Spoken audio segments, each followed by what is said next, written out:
30 seconds. I will start. Okay? Okay. Sounds good. Okay? Yeah. Do you want me to walk over there?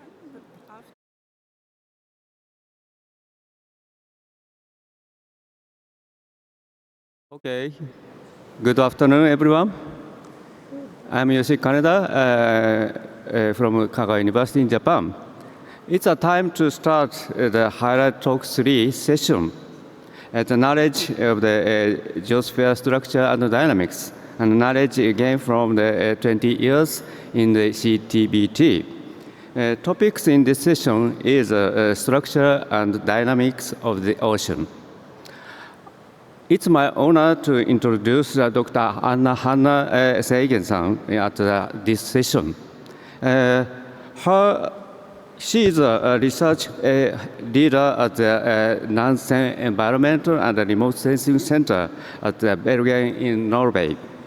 She is a holder's doctoral degree in applied mathematics from the university in Bergen. Her scientific work is focused on the improving in the ocean observing system in the Arctic using the acoustic method and technology. She is also the deputy coordinator of the EU project INTARAS, Integrated Acoustic Arctic Observing System. INTARAS aims to extend and improve and unify the Arctic in situ observing capacity covering the geosphere and land and ocean. So she's a deputy coordinator. This project has 49 participants from the 20 different countries. She is also currently planning implementing the coordinated Arctic ocean Arctic acoustic summetry experiment project focused on the observing the mean ocean temperature of the Arctic Ocean. So I will start this session. Please, Anna-san.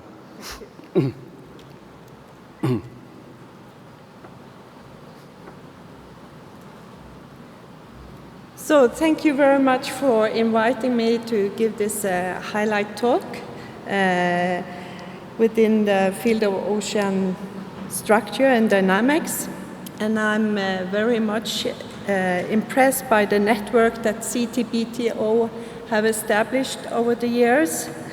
I'm also impressed by the important work that you do, and it also gives me faith in that what we do in ocean research also have a value for CTBTO.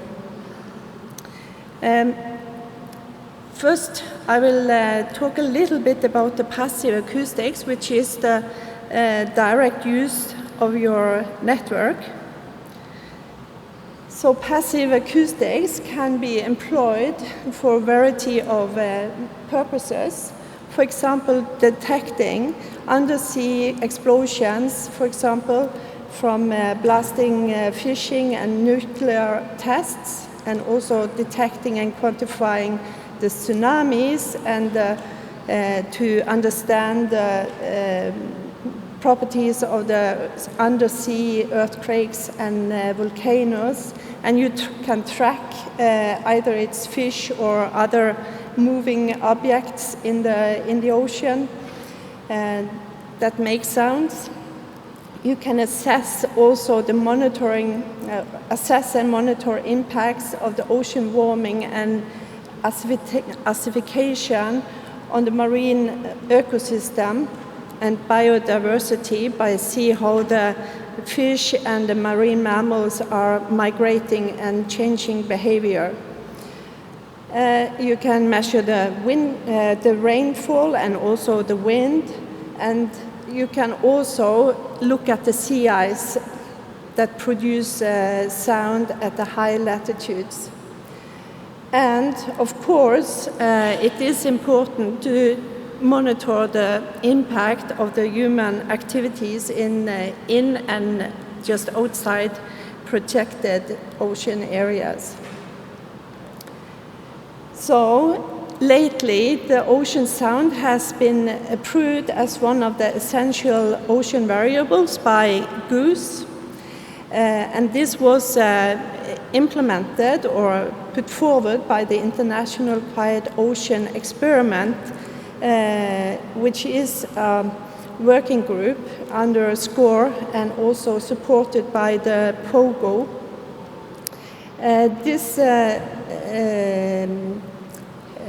project or network have a lot of important scientific questions, which I advise you to go to their science plan. I think you will find many relevant questions that you can use as a background for your science in using CTBTO data. Also, what the International Quiet Ocean Experiment does is that they maintain inventory of cabled observing systems, of which they also list the CTBTO and also a lot of other cabled systems. They are also listing all or a lot of these more autonomous and not cabled systems in the same web page. So back to the ocean dynamics. So the important thing, I will just point out what I think is the important part. So you have the sinking, or first of all, you have the warm water coming northward into the Arctic areas, where the warm and salty water is cooled down, and that makes it heavier, so it sinks down, and it follows these deep water currents back to the south, where it is then upwelling in these areas.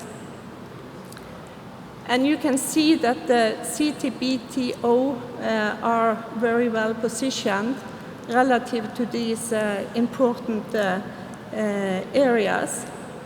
So upwelling here, sinking here, and sinking here, and then you also have this very complex area just outside the coast of South Africa, the Agulhas currents, which is very complex to study, but it is also very important because it starts the input of warm water into the Atlantic Ocean. So this is the more general view on this. It's taking, I mean, the thermohaline circulation is determined by the density. So the dense water goes to the less dense areas, and this drives this general feature of the currents. But it's much more complicated. You have the wind system that is influencing the currents.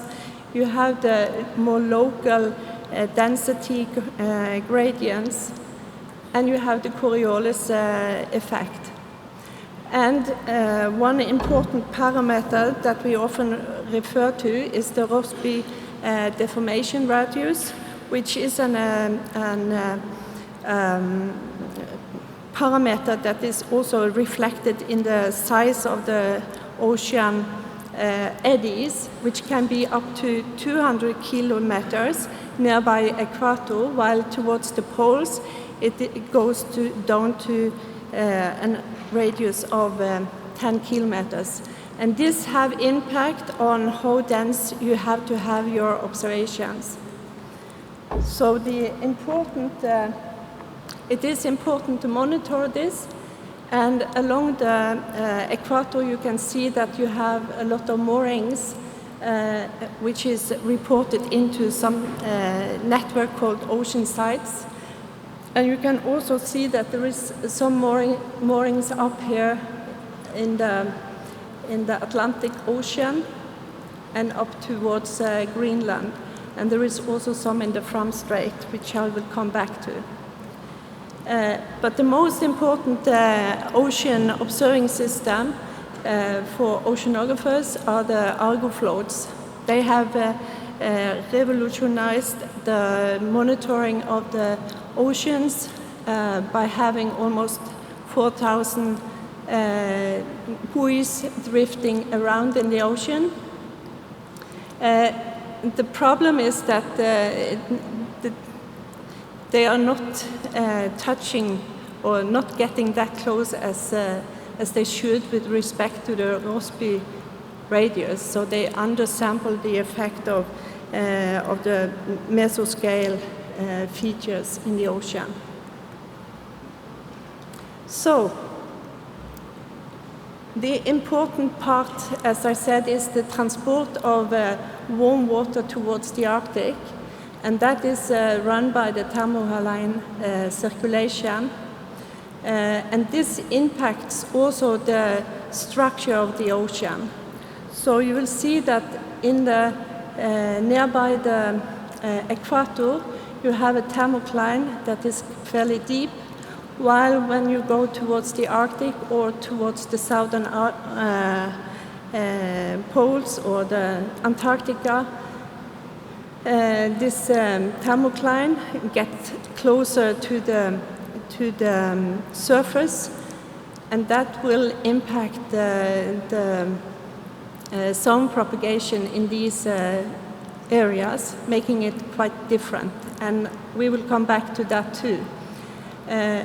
So the important part is to keep track of how much water is flowing towards the pole, and for doing that there is a mooring array along 26 North, and you can see that up here that there is an array across the basin.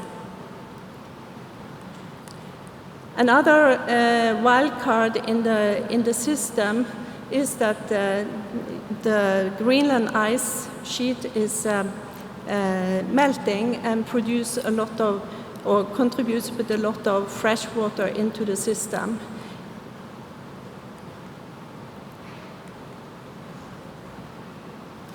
So back to the structure of the ocean. So it is determined by the pressure and the temperature. And you can see that this is a typical temperate zone where warm water on the top, and then it's reduced and it is almost constant downwards.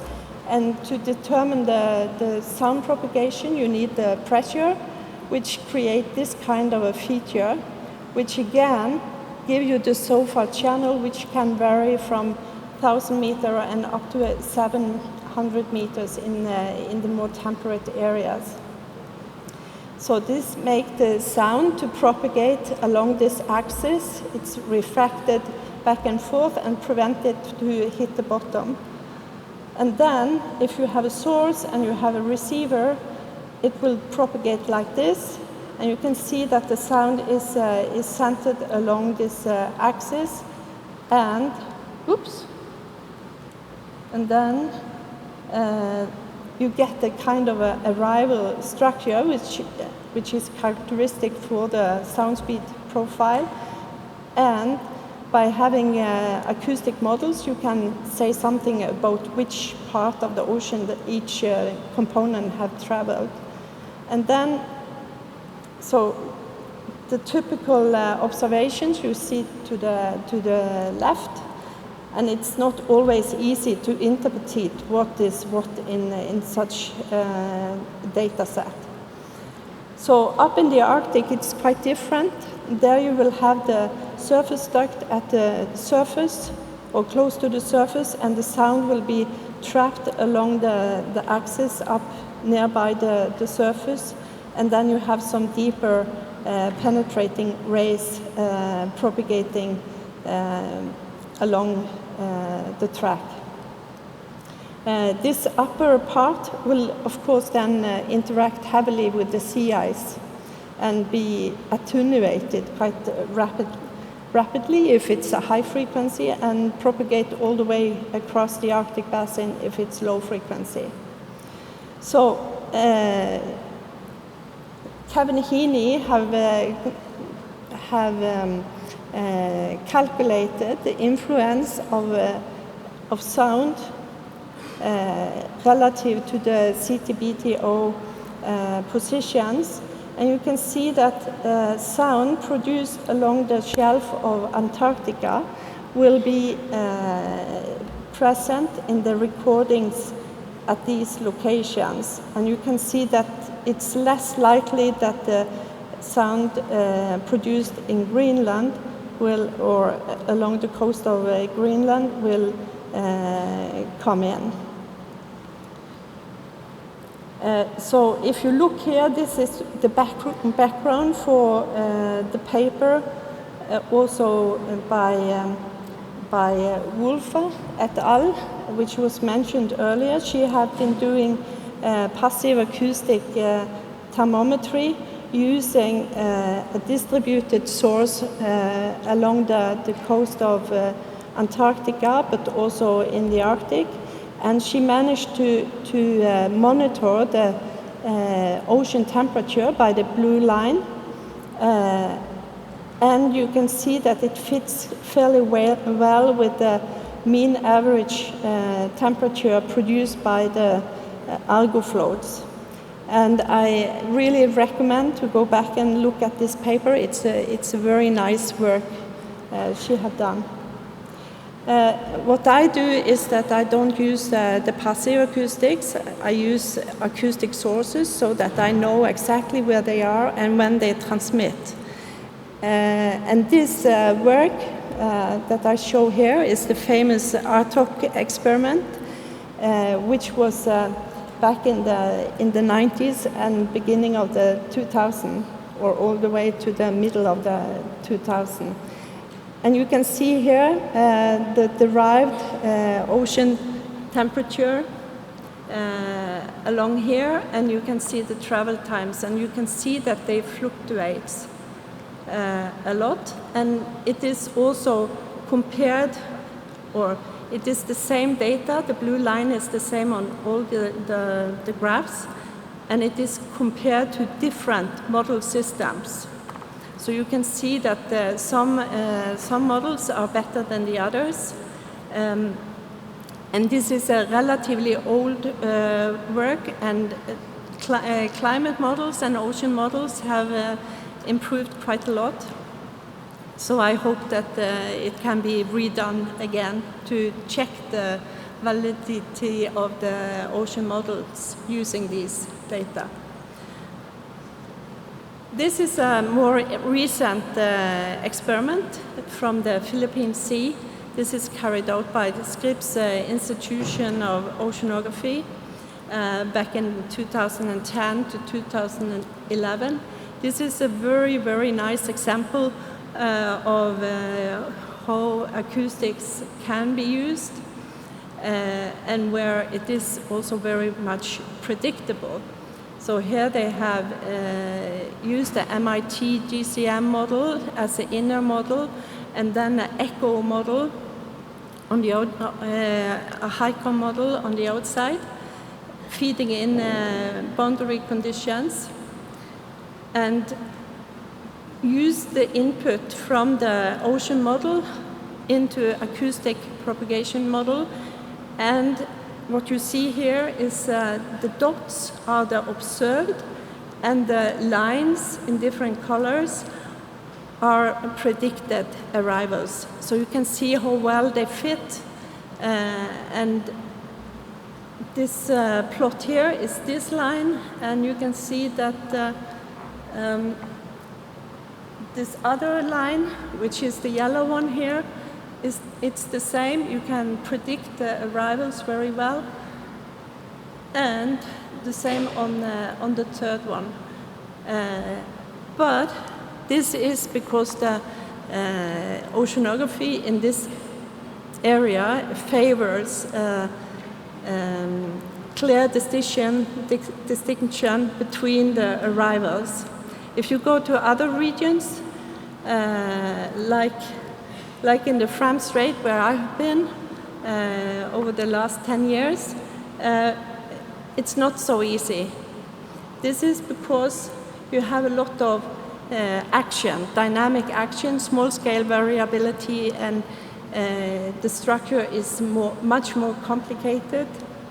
And the models are struggling, and the normal oceanographic observations using instruments are also struggling. So we have put up a tomographic system, and the aim is to assimilate these data into models together with all other kind of data. So what you see here is the West-Spitsbergen current bringing water in. This is a recirculation. So this is the area where we have our system. To the right, this is a 3-kilometer resolution, and to the left it is 1 kilometer. So the reason for the smeared out is primarily the resolution in the model. But this is the model that we have used in our predictions. So you can see section AD here, and you can see that we managed to predict the general features.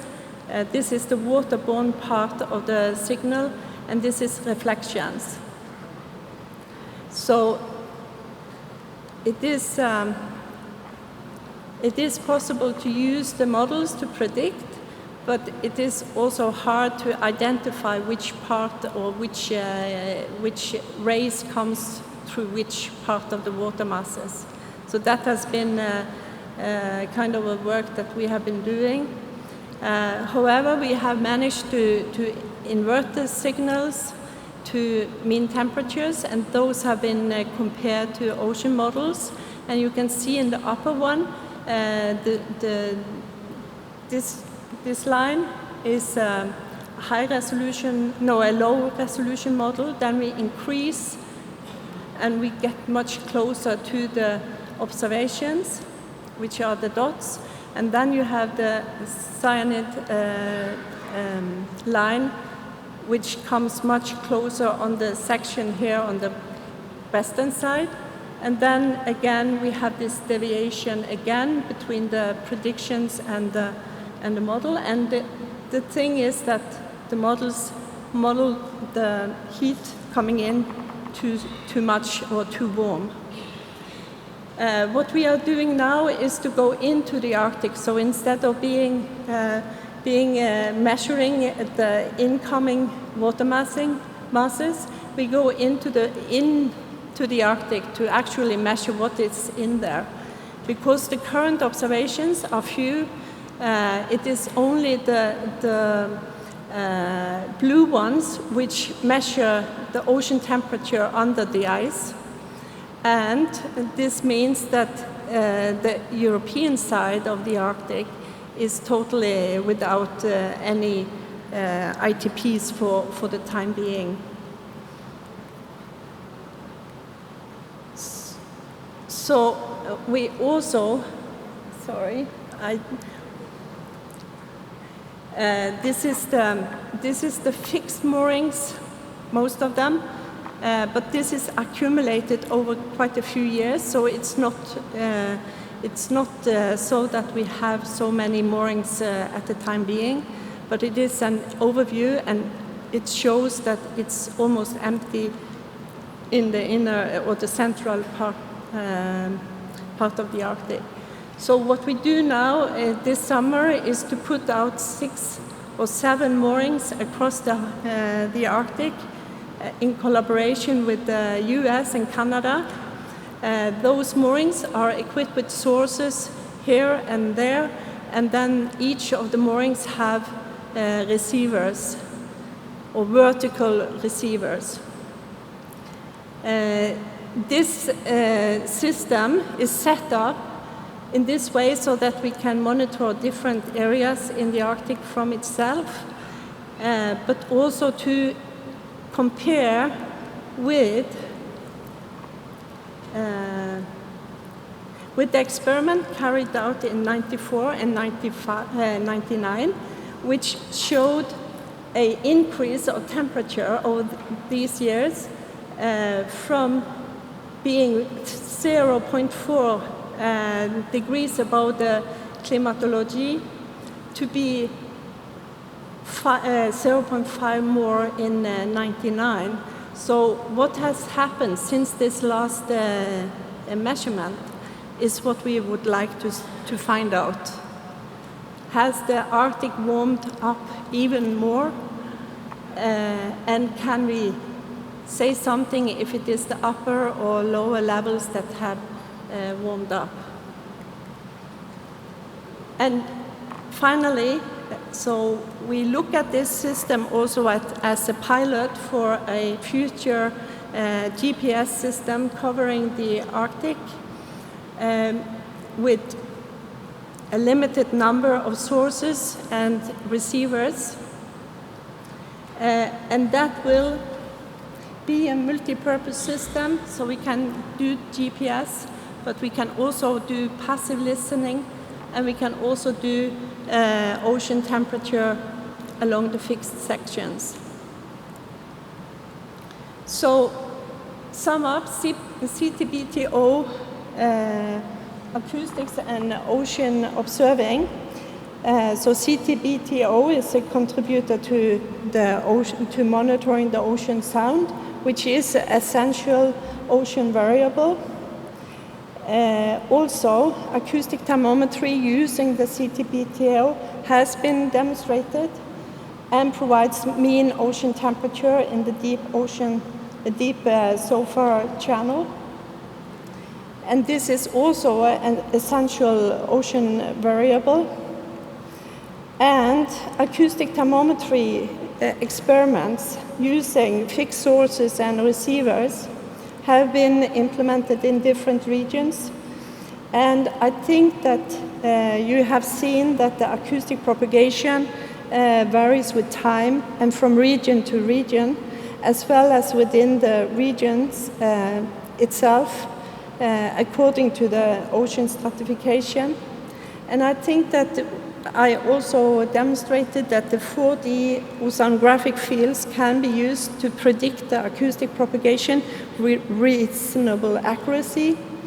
And I think that in future, perhaps we can collaborate on using these things as input to maybe a better localization of different explosions or events. So that concludes my talk. Thank you very much, Dr. Saige. Very nice and significant presentation. We have just about 3 minutes. Any questions or comments from floor? Please. Just a moment. Just a moment. Thank you very much for the very nice presentation. I have a question regarding salinity. How salinity influences acoustic wave propagation, if any, and what is the percentage of the influence? The temperatures succeed, or it's much stronger signal in the acoustic propagation than the salinity. But usually what we do is to do a sensitivity of the influence of the salinity in different regions, because that will, I mean, the gradients in the salinity will be different from region to region. So I can't give a general answer to that. Okay. Okay. Any questions, comments?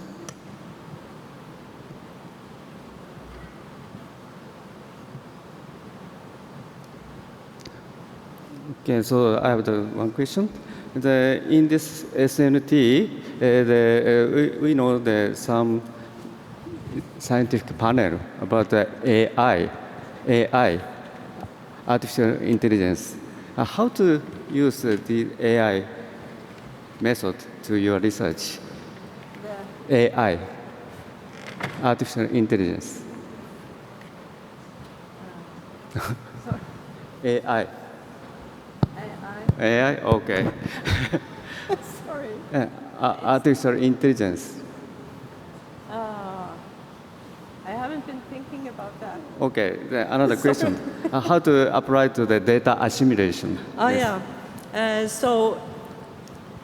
Data assimilation of acoustic data into ocean models is a hot topic because it gives you a very good constraint of the model because you do not measure locally. Yeah. But on the other hand, that is also the difficulty that you are not measuring locally. So we have been working quite a lot on that, and there is a paper on the way by Bruce Cornell and his colleagues, which is focused on assimilation in the Philippine Sea, because you saw that the arrivals was much nicer than in the Fram Strait. So now they do that in the Philippine Sea, and then we move to the Fram Strait, and hopefully we can do it there and also in the Arctic. So that is the primary goal of what we are doing, is to constrain the ocean models using the acoustics. Okay, thank you. Oh, okay, it's a time to close this session. Again, let's give it a one round, last the applause for saying it. Thank you very much. And thank you, the all audience. Thank you very much. Okay.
Someone forgot their phone. Someone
activate this.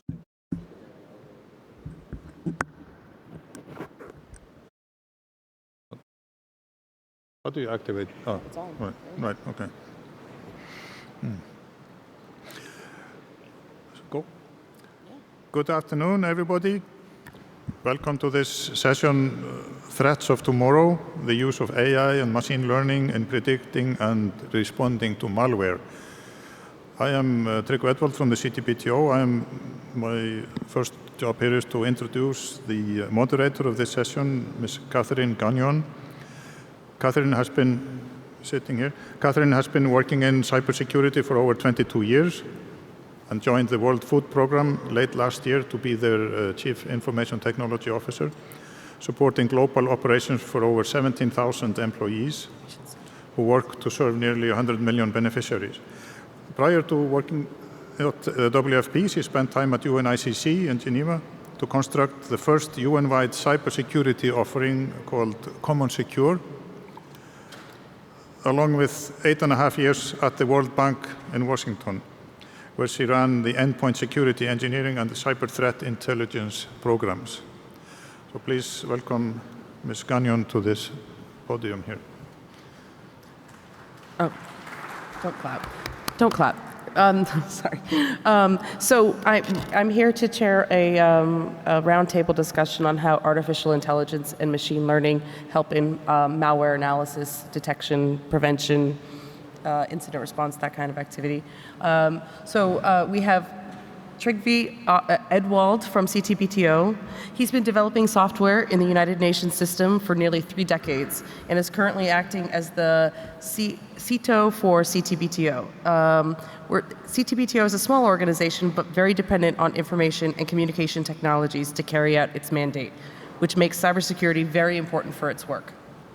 Also on the panel, we have Bojan Simitic from UNICC, the International Computing Center. He has a military technical background. After his military career, he moved to law enforcement, where he worked as a cybercrime investigator, prior to joining UNICC almost 2 years ago. He's been in information security field for some 10+ years, and during his law enforcement career, he had an opportunity to work on multiple international cybercrime cases. That work included covert and overt work in criminal hacking forums, doing cyber intelligence and investigative work leveraging technical knowledge. He's been working with UNICC for almost 2 years as in the role of cyber threat intelligence and incident response specialist. He provides support to multiple UN organizations. We also have Neil Walsh from UNODC, whose bio is on a different page. He joined the United Nations in 2016 as the chief of cybercrime and anti-money laundering.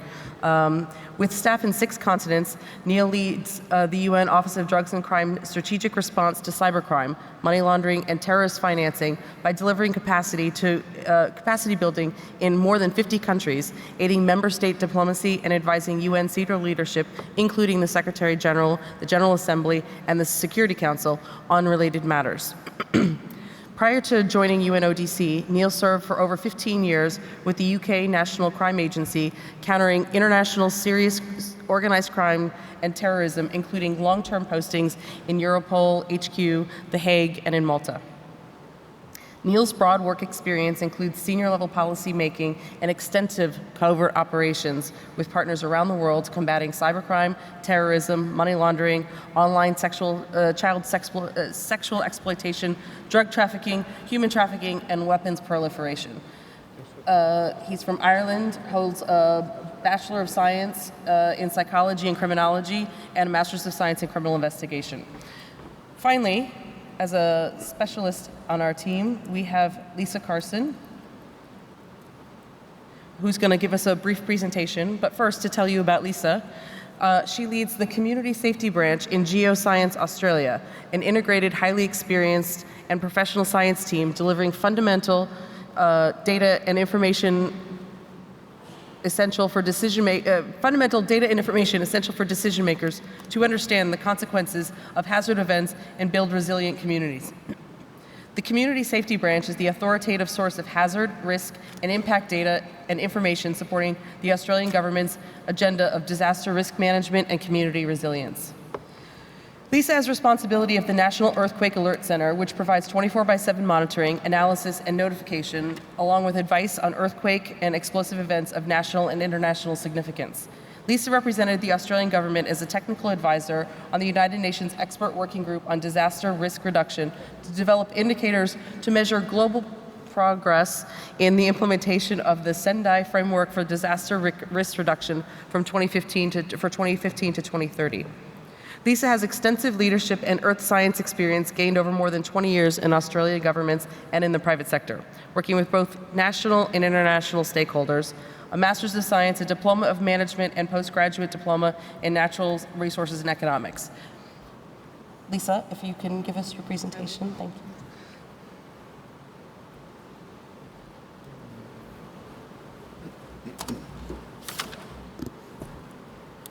Thank you. Thank you for the opportunity to share our experiences of moving our National Earthquake Alert Centre to a cloud-hosted environment and highlight some of the security benefits of doing this. But before I start, I'll just provide a short quote from Alistair McGibbon.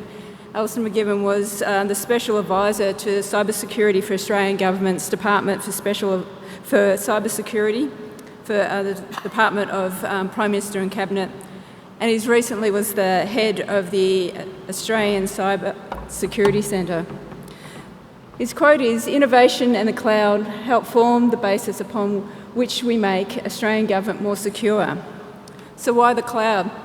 For a small agency like Geoscience Australia, and I'm sure for lots of small to medium-sized agencies, there's a skill gap in cyber security. Being able to access a stable platform run professionally for us provides a certain level of base security that is a globally tested platform and gains from the wisdom of a global crowd. So it's a good option. But Geoscience Australia is an open scientific agency providing information and data for public good. However, we realise that our reputation is intrinsically linked to our ability to guarantee the integrity of this data, and hence the reliability of the advice we provide to government, the Australian people, and our international partners. So we're not concerned about people stealing our data, as in most cases our data is publicly open. We're more concerned about the integrity of the data. So ICT security is an intrinsic component of our system design as an ongoing process. So I manage a group which includes a highly experienced team that is modernising the National Earthquake Alert Centre. My responsibility is to empower my team to manage a robust and secure system and to encourage them to raise concerns early and ask questions often. Our old National Earthquake Alert Centre architecture was complex, and this slide only shows the half of it. We were running 13 or so individual servers with software that was not well supported. It would take months to upgrade, test software and system upgrades. System patches could be every 6 months at best, 2 weeks minimum to implement any system change. No one fully understood the whole system. There were many dependencies, and every component, including the database, was bespoke. It was nearly impossible to identify and resolve issues. This is what the architecture looks like now, and immediately you can see that it's much easier to understand. The simpler architecture is due to a combination of using a modern application earthquake monitoring and deploying to a self-contained cloud-hosted environment. Being in the cloud simplifies things. It allows us to rapidly deploy and test systems to find the most efficient configuration. It gives responsible business areas full control of the system. It provides resources like databases and networking at a managed service. So being in the cloud has provided a number of benefits, including a base level security and system reliability, and it has allowed us to modernise how we operate and continue to improve the system. By deploying in the cloud, the operating system and monitoring software can be easily and regularly updated and deployed, including deployment of the latest system patches. Control of the system allows for the quicker troubleshooting. We can treat the National Earthquake Alert Centre as a disposable system. It can be quickly rebuilt. So if there is limited benefit in trying to fix a security issue, it can be easily turned off and deployed a replacement. Our cloud provider reviews our system on a request, including looking at best practice for security. We get external audits on our security for the National Earthquake Alert Centre every year, as well as monthly reports, inspections, and 24/7 monitoring via cloud services. We also have internally 2 small teams monitoring our ICT security and our cloud services in general. We undertake game days and incident response planning. We're able to spin up a duplicate of the operational infrastructure that can be used to simulate operational problems and events. We now engage in incident response planning to simulate failures in various parts of the system. The cloud setup makes this much easier. It allows us to improve response to data and system outages and to be more resilient to external events. Our development operational culture shortens the development life cycle to an agreed 2 weeks. This enables more frequent deployment that is constantly and continuously being tested and integrated. It also allows us to develop new scientific software to be rapidly deployed.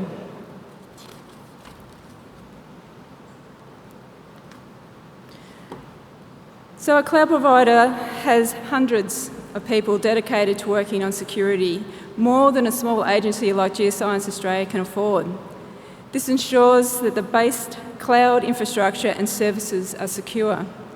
We are still responsible for building and operating a secure system on top of this foundation. With the old National Earthquake Alert Centre, any compromise to the Geoscience Australia network was a problem for all systems that could see each other. In the cloud environment, each Geoscience Australia system is isolated from the other unless explicitly allowed. So a compromise to another Geoscience Australia system is not a direct threat to the National Earthquake Alert Centre. System logs are automatically and constantly reviewed and looking for any unusual behaviour, and our DevOps and support teams are automatically alerted to check the system. So in summary, a small agency like Geoscience Australia, we have a skills gap in cybersecurity and system support. The combination of moving to the cloud and upgrading to a modern earthquake detection software has allowed us to move off a legacy system. A legacy system which we were building legacy layer upon legacy layer, which was a recipe for disaster in the long term. We have decreased our security exposure and improved our system reliability. Access to the cloud has provided a stable, secure platform that is globally tested and professionally run, on which we can build a reliable and secure earthquake detection and alert system for Australia. So I hope this has provided just a small case study of how moving to the cloud environment has provided benefits, including that base level security and monitoring systems, as well as allowing us to easily and regularly maintain and update our National Earthquake Alert Centre. So thank you. Thank you, Lisa.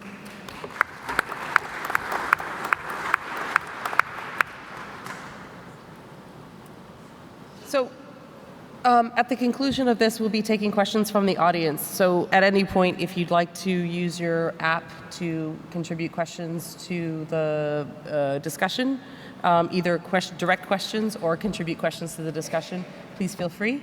We're going to start off with a couple of questions. And Neil, I'm wondering if you can talk to us a little bit about sort of the history of machine learning and artificial intelligence and how we got to where we are today, which will be the next question.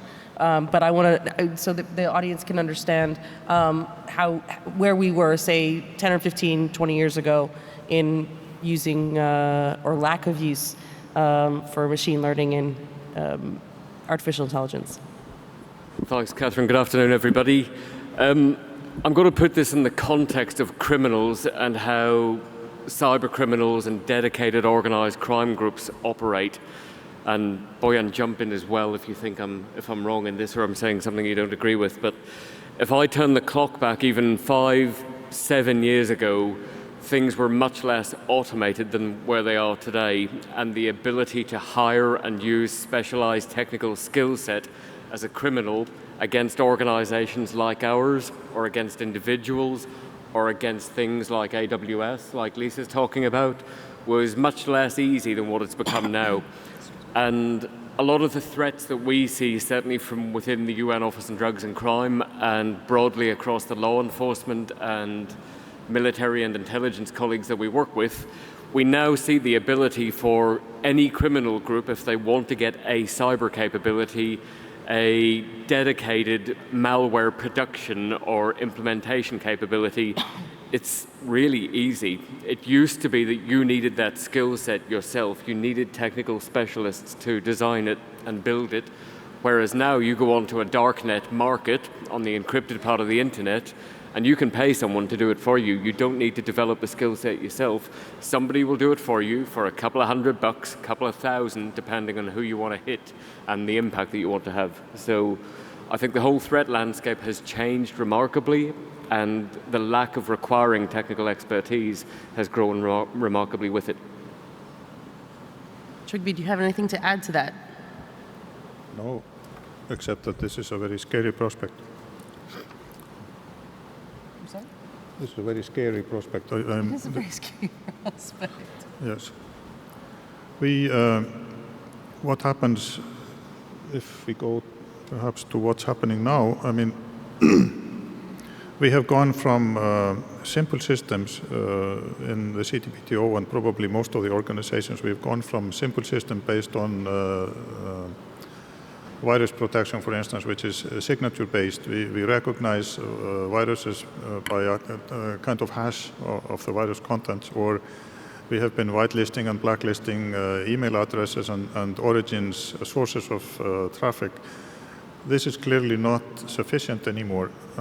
So gradually the tools that we have had available have included turnkey systems that we can buy and deploy without really knowing what's inside, built on some pattern learning or pattern recognition systems that will have hopefully been trained on large sets and growing sets of threats. And this is now applied at our boundaries to the outside world. But this is as much as we can do. We do not have any in-house expertise, or I mean, I don't think any of the UN organizations really has in-house expertise to deal with this firsthand. So we have to deal with these threats that you have described so scarily by proxy, by outsourcing it to companies, to vendors of equipment, or services like the UNICC. That's about the only thing we can do. But that's where we are today, speaking for us, CTBTO. Bojan, can you maybe talk about the evolution of anti-malware technologies, where, you know, going from something static years ago to, you know, modern day, you know, evolution? Thank you, Kate. Hello, everyone. It's my honor to be here. Basically, back in the past, all malware stories were static-based, and due to different networks, antivirus companies could gather all these samples here and there, giving hard time to cyber criminals. So average lifespan of malware sample was deteriorating from like average maybe 1-2 months to 1 week. So that inflicted demand for crypting services, which like 7-8 years ago were the most required criminal services in underground forums. Even though nowadays these services are still present, but they are not top-notch like they used to be. Why? Basically, in this race between different vendors to provide more user-friendly technologies, we witnessed much easier ways to actually do regular operations. Unfortunately, price which comes with that commodity is also commodity and maneuverist approach for criminal activities as well. So nowadays, basically with, for instance, introduction of PowerShell, having that widely used, criminals actually don't need to deploy any signature-based tools on your file systems. Why? Because they can maintain their persistence without deploying anything on our endpoint systems. This makes all these stories much more complicated to fight with. And for that reason, demand for increased logging went extremely high, but then that led to capabilities to actually do correlation between different events that ultimately led to use of SIM technologies, which is kind of comparing to artificial intelligence and machine learning, I would say initials of training life cycle in machine learning system.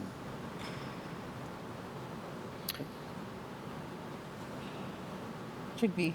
So you said something interesting. You said that you didn't think any of the UN organizations had the ability to really consume the advanced threat, like humans to do that. So what technologies do you use in your environment in the machine learning and the artificial intelligence space to try to do your best to combat the threats that, some of the threats that Neil, for example, suggested?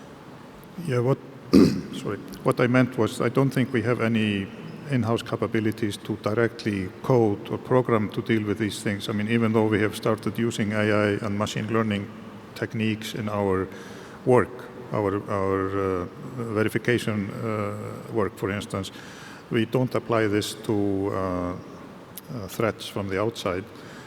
So that's what I meant. I don't think that we have, the organizations have staff to deal with such things directly. So what we can do and what we have been doing is to be on the market and look to upgrade our defenses by buying, by proxy, by buying systems that have these technologies built into them from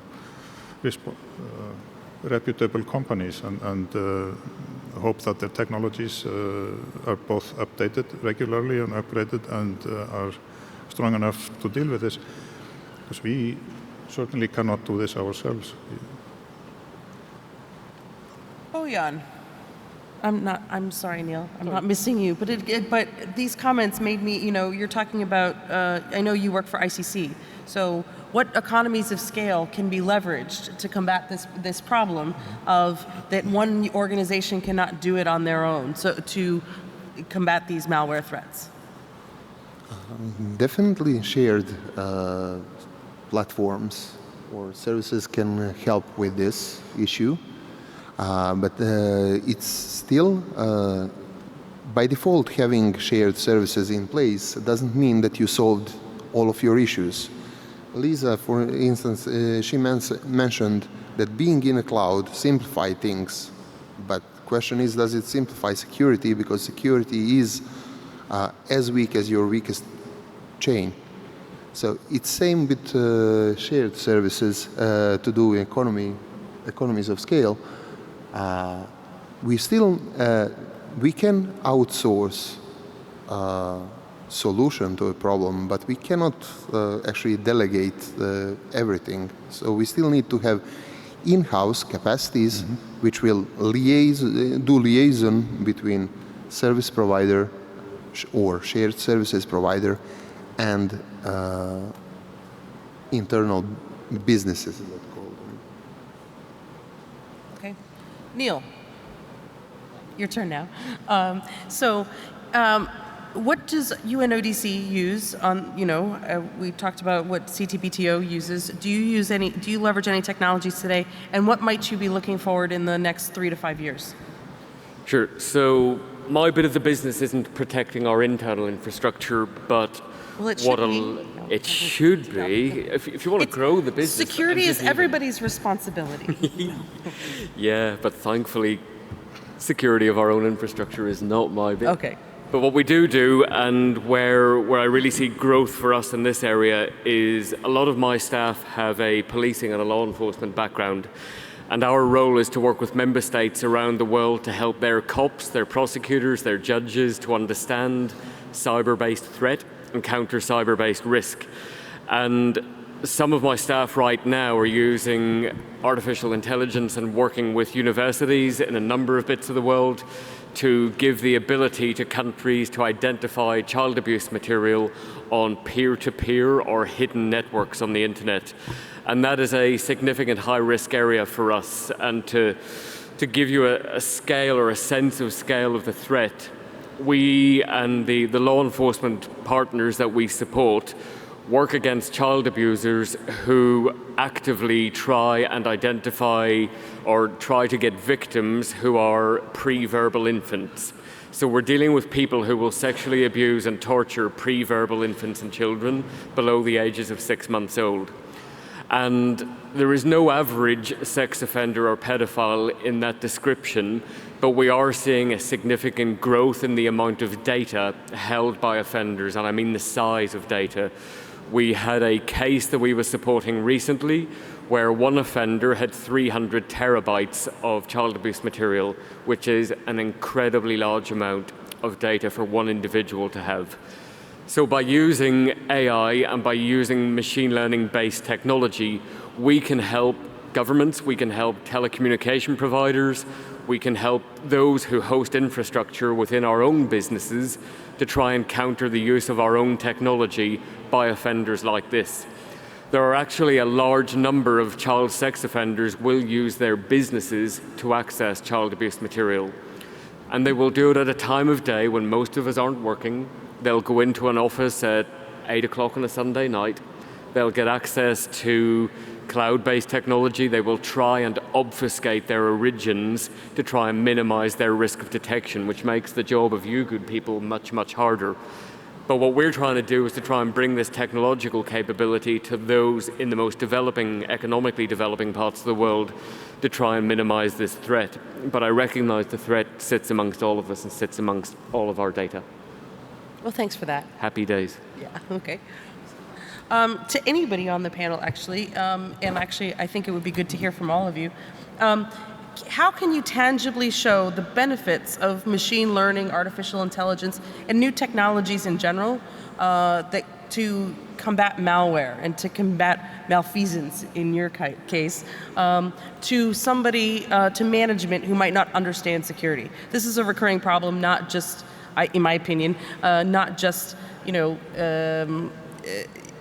cybersecurity budgets are always thin, right? It's like an insurance policy where if something happens, great, so glad we spent that money. If nothing happens, gee, why are we spending all that money? So from a management perspective, how can you show we need to invest in these new technologies, artificial intelligence, machine learning, advanced threat protection?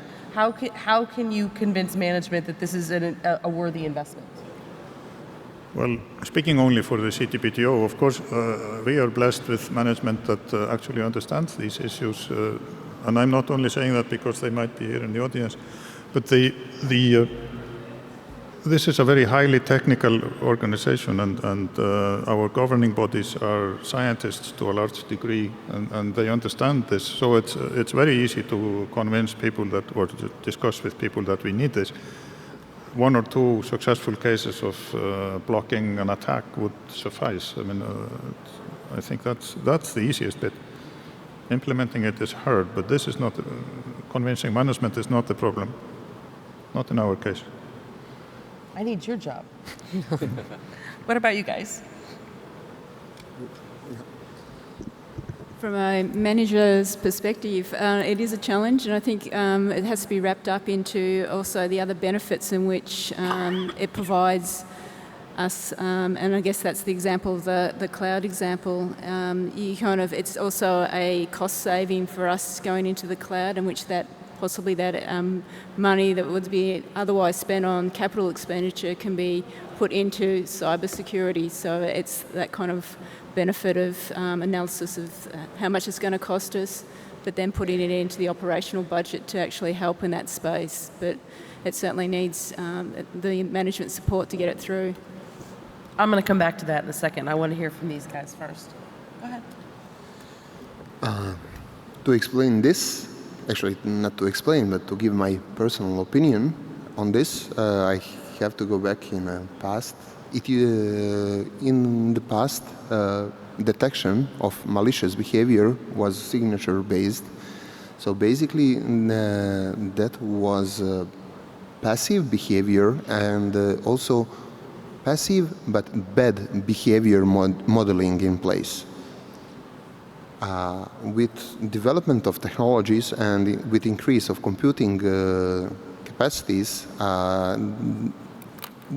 something occurred which is known as threat hunting. Threat hunting was actually proactive search for bad behavior, bad modeling behavior. With further development of computing powers, we also have a machine learning which is based on actually good behavior modeling. Unfortunately, problem with good behavior modeling is that everything which is not defined as a good is by default bad. And that leads to so many false positives, which will actually burn your budgets as managers. When you go into incident response mode over and over again, that burns your budget. In order to have that artificial intelligence successful, we need to augment it with actually previous bad behavior modeling. And that helps refining all these issues. So back to the point, how to convince management to invest into this. Yes, they need to be patient. Return of investment is coming after 1, 2, 3 years, depending on different areas. But definitely after that, you will have significantly less false positives on which your organization will react in terms of information security problems. That's opinion. I can actually, before we get to Neil, I can actually concur with that. For my own operation, for example, we had, I'm not going to get into product specific, but we had a threat intelligence pilot that was activated on our tenancy for doing some investigations, and it was available for 1 month. Once it got turned off, the man hours spent conducting an investigation increased 4 times. So I'm using that as a justification to say, look, we need to buy the thing that we had the pilot for, because we can tangibly show that there was that we're spending 4 times the amount of man hours to do the same activity based on the efficiencies that were created by that one product. Neil. I completely support that. Anytime that I speak with the executive committee in New York or the Secretary General or the DSG, their view is that they don't understand directly what cybersecurity is and how to manage that risk. And I think it's our job, but all of our job is to understand what role we play in this. That the moment you go to a conference or you go to a training event and someone gives you a USB stick as a congratulations, you've come here, you go back home and you stick the USB stick in your machine and woe behold, everything goes a little bit wrong. We all have a role to play in this, and we need to be able to explain that to those who are the decision makers, those who are holding the purse strings. And I think, Catherine, as you rightly say, that when you're spending money on a threat intelligence capability or an investigative capability and then they take it away from you, and then you've got to get 4 more people, 5 more people to do the same job and possibly not as efficiently. That's easy for them to understand, and not as right? well. It's easy for them to understand. But I think sometimes we have to paint the picture a little bit darker for them as well, that what is it that we lose control of? If we lose access to, I don't know if you use Inspira for your human resource, your applications process, whether it's paying your staff, whether it's knowing where your staff are, whether it's the ability to onboard people, if that goes down, and it goes down for a day, a week, a month, forever, what's the impact on the business? What's the impact on the reputation of the organization? And so much of this stuff is reputational. It's not just the tech side of it. Sure. Lisa, I want to get back to something that you said, if you don't mind, that, you know, from your presentation, at some point, and this isn't specific to machine learning and artificial intelligence, but you were talking about migration to the cloud. And, you know, right now it's not such an advanced technology, but a couple of years ago it was an advanced technology, right? So how did, you know, I would say in the same vein, how did that conversation go to facilitate moving to an alternate platform? Because that was obviously an investment and a conscious decision. And I guess we're in a situation where the software we were using was not getting supported, so it was kind of a situation, an opportunity. So we needed to upgrade the system. We needed to change our software into another supported software. So it was a business case that allowed us to actually put forward that this was a better approach. And also it comes back to money as well, is that we would have to put forward an expected cost for a 3-year capital expenditure to maintain a system that was I guess, a legacy system with lots of band-aids, you could say, to keep it going. So we've now shifted to an operational budget, which allows us to, I guess, be able to manage our budget a lot easier to go. So putting a business case and that the dollars is one of those things that actually it comes back to get it through the system. So, yeah. Yep. So one last question, I think, before we, for the panel, before we move to questions from the audience. But Neil and Bojan, both of you come from law enforcement backgrounds. So can you talk about a way that artificial intelligence or machine learning, Neil talked about this a little bit, but can facilitate the investigation process? I know that when we were in the stew room, Bojan had some specific thoughts, but if you can maybe talk about that and expand a little bit on how, let's say, the lack of machine assistance can hurt an investigation, perhaps. I mean, you can inverse that if it is okay for you. Basically, we as responders are getting more and more overwhelmed with many events, and it's really hard to distinguish which one is kind of commodity, which one is a dedicated noise to attract your attention, while real thing is happening in the background. So based on that, on numerous events which we are getting hit, we definitely need machine help, artificial intelligence help in this process. But the point is by which border, where it stops. One important part of overall process, investigative process, is containment. And the containment from both sides, from law enforcement and from business owner, which would be an agency in this case. Why? Because at that stage there is one really important thing which is happening, and it's called evidence gathering and collection.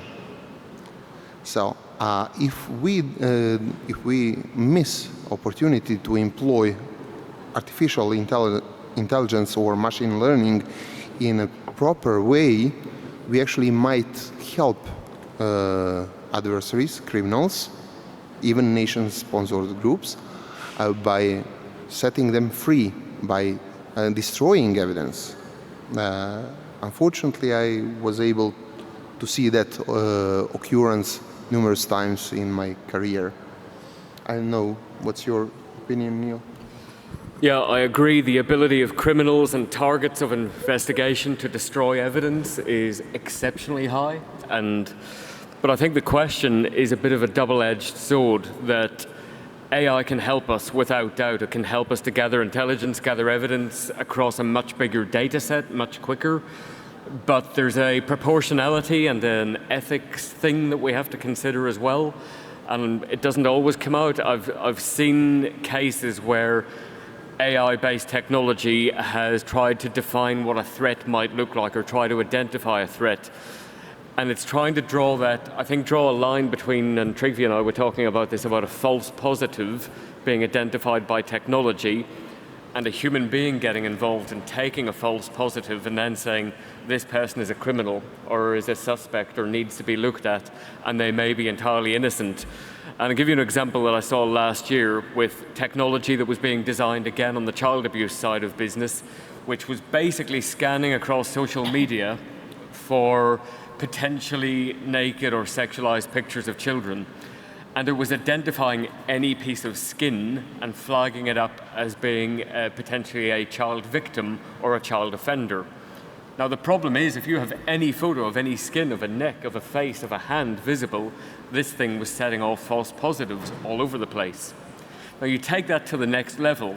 If you don't understand where that evidence originates from, and you work in a regime or an organization where you're immediately taking that as a standard and you're not questioning how it's got there, then that brings us down a path that can be quite dangerous. And I think no matter how good the technology is, no matter how advanced it gets, we still need to have human being decision makers at some point in that chain. Because otherwise, I think we have a risk of leading ourselves down a very dangerous path. Thank you. I would like to add to that something that's on my mind there. A fundamental flaw with artificial intelligence, or especially machine learning as it is today, is that we throw a large set of training examples at the network and expect it to learn something. We don't know what it learned. So if we use this later to predict performance, neural networks are not good, artificial neural networks are not good at explaining anything. So we have to expend more effort researching this, how we can make it more clear how did the network reach the conclusion it did. This is fundamental, because otherwise we have all kinds of false positives and false negatives, as Neil was just mentioning.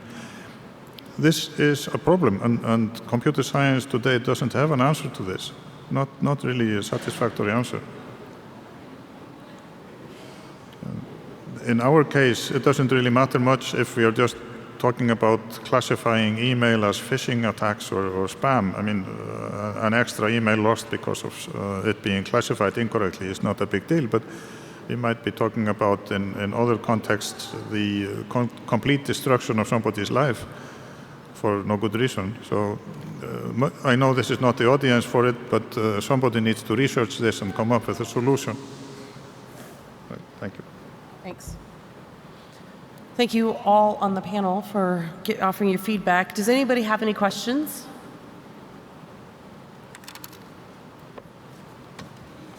Yes. Look at that. Thank you very much. Commending the panel. When Chernobyl occurred, one of the lessons we learned, I was here, was man-machine interface, to study carefully what was the root cause and how to prevent. Now, in the case, malware might be brought by a man to the machine, and we want now another man to go to the machine and to remedy, or for remedy action. How do you define man-machine interface and the role of these two to prevent malware consequences?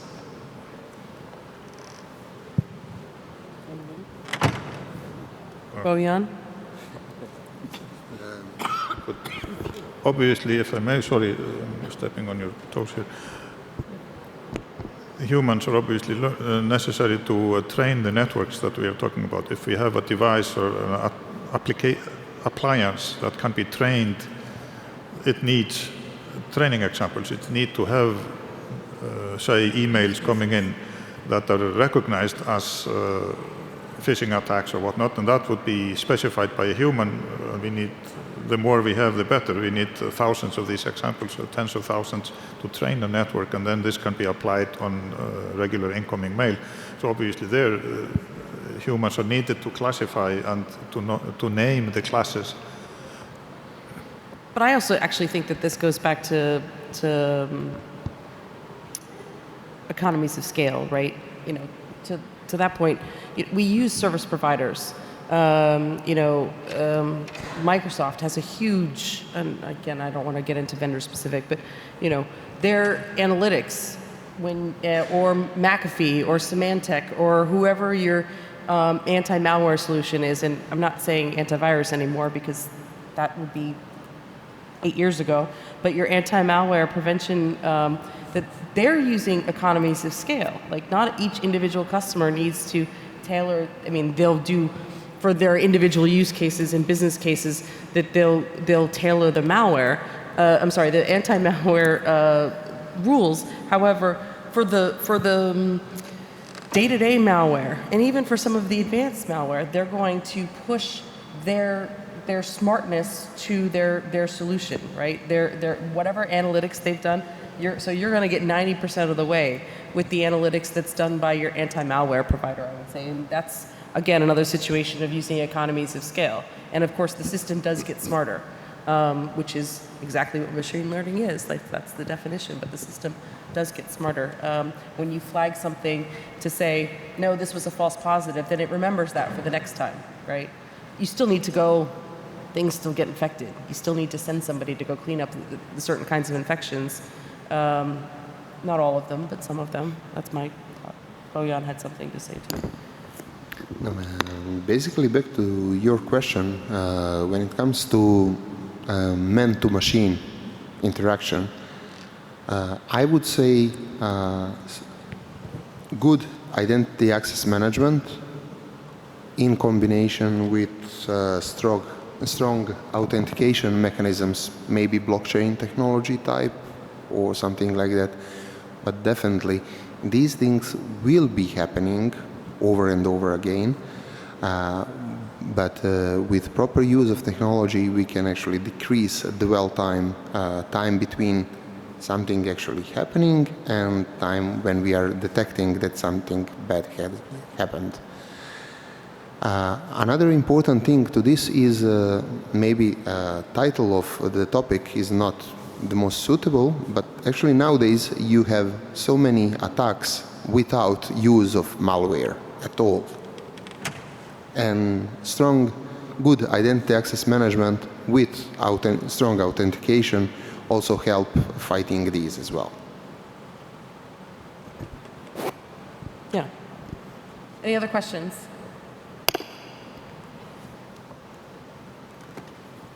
Okay, thank you for your time. Have a nice day. Oh, sorry, one question. Nope, sorry, there's one question. Sorry. Thank you for your presentation. I'm very happy to hear that you emphasize the importance of collaboration amongst the organizations and member states as well.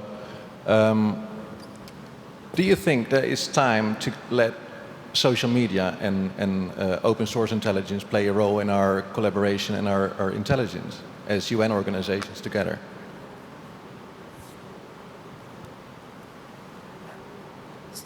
So I think yes. I think MISP, so MISP is the Malware Information Sharing Platform. Yeah, it's a techie, nerdy thing, but I think that's a form of social media, right? And so what if people, just out of curiosity, does anybody know what MISP is? MISP, what I just described? Anybody? One person, okay. So MISP is a scenario where a MISP instance, an organization will set up a MISP instance, Malware Information Sharing Platform. And they will, based on their own incident response activities, they'll generate something called an IOC, or many IOCs as an indicator of compromise. And then they share it with other people so that way they can protect themselves. You know, people, we kid around and we joke, but it's serious. Sharing is caring. You know, we're the white hats. We're trying to combat the bad guys all together. And yes, there's a social component just by the definition of the word social.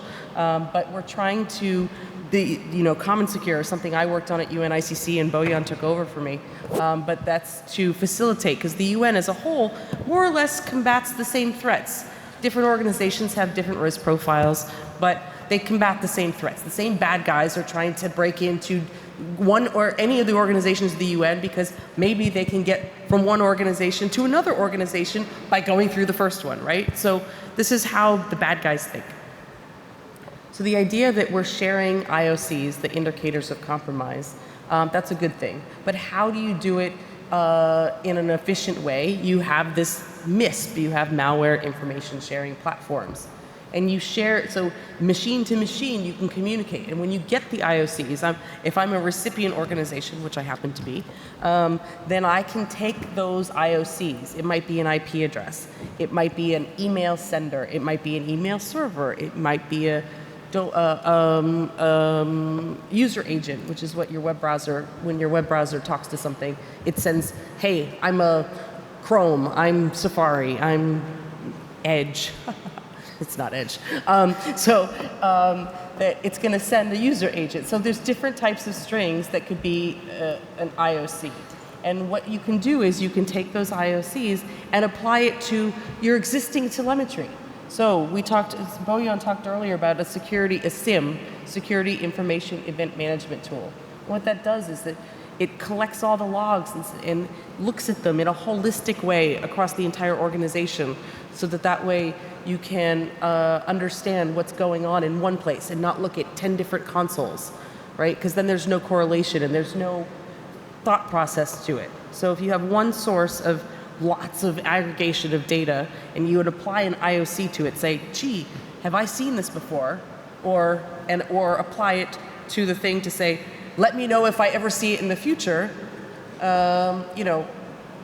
That's all, it's all machine learning, but it's all social too, right? Because yeah, I can generate all my IOCs, but that's all based on my own activities, my own events. I know what I saw. What did other people see? That's really interesting to me, and I would say that that's a really strong social component and necessary, and it really does plug into the theme of exactly what I think that this talk should be about. I don't know if that answers your question. If anybody else has a thought on that. I think something we can maybe add to that is that whenever you guys come up with your indicators of compromise, if you keep seeing the same IOCs or the same geographic originator, then it should be people like us who can then speak to our member state colleagues and say, help us out here, we keep seeing the same originators coming. I thought you didn't work on cybersecurity, you were just a law enforcement guy. I was lying, wasn't I? Okay. But this is where we have the opportunity, I think, through the relationships that we have, that we sit down with member states and saying we keep seeing an originator hitting our infrastructure coming from either your country or a country nearby you. You might have the contacts to help us reduce that threat. So help us to be part of the solution. Neil and I are going to be friends after this. No, I'm kidding. Anything else? There's one. Step up to the plate. The lady in the green dress towards halfway up. I've never been in a room this big. Thank you very much. I wanted to ask one question. While all the commissions, ethical commissions, are against the blockchain, so regulation of the blockchain, and maybe it's the worst for climate change, for everything, energy. What is your answer, yes or no? Do we need a blockchain for security? Taking into account that is a double-edged knife technology. I don't know. I'm not a blockchain expert. I have a personal opinion, but I'm not a blockchain expert, so I can't, that's not Me neither, but I have a counter question. Do we need a knife in a kitchen? Yes. So yes, it is double-edged sword, but the proper use of it will definitely help to security. What I would say, use of blockchain technologies can especially be important in authentication part. In integrity part of data, there is integrity is one of 3 pillars of information security process. So yes, having in mind what blockchain technology is doing, coming all the way back to the origins, I would say yes, blockchain should be included in security process. So do we need a new generation of a blockchain technology? Like every Thursday, there's a new generation of blockchain. I mean, like. Thank you. I don't have a better answer. Anybody else? Okay. We're probably standing between you and coffee, so thank you very much for your time.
Okay. Good afternoon. My name is Anders Ringbom. I have a poster here which deals with a new analysis method for beta-gamma radio xenon spectra. So we have been analyzing radio xenon spectra for many, many years at the Swedish NDC, at FOI. And we have come up with a new analysis method which has several benefits compared to the one we use today. Improved treatment of calculation of decision limits is maybe the most important thing. We use fewer regions of interest, and we also have a matrix formulation of the problem. The figure you see to the right is shows the decision limits compared the new decision limits compared to the old method and the new one, and you can see that for the weakest samples. We have a slightly higher decision limit because we are now doing the statistics right. Thank you.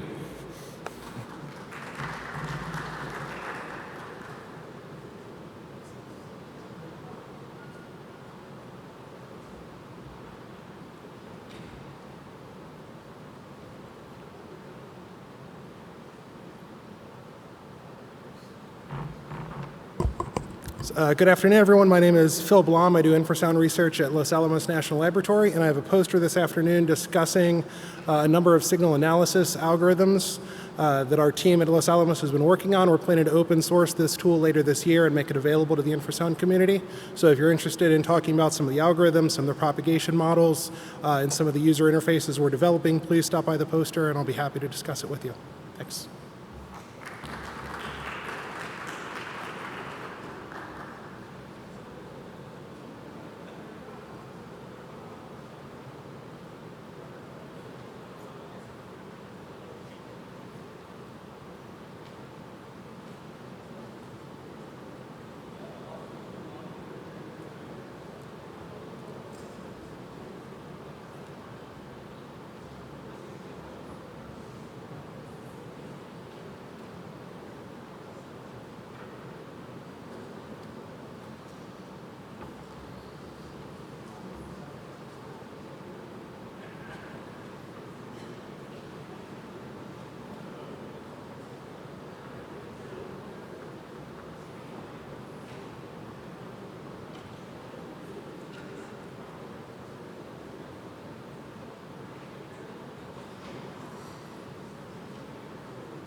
That's good.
Foxtrot Tango 1.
Okay.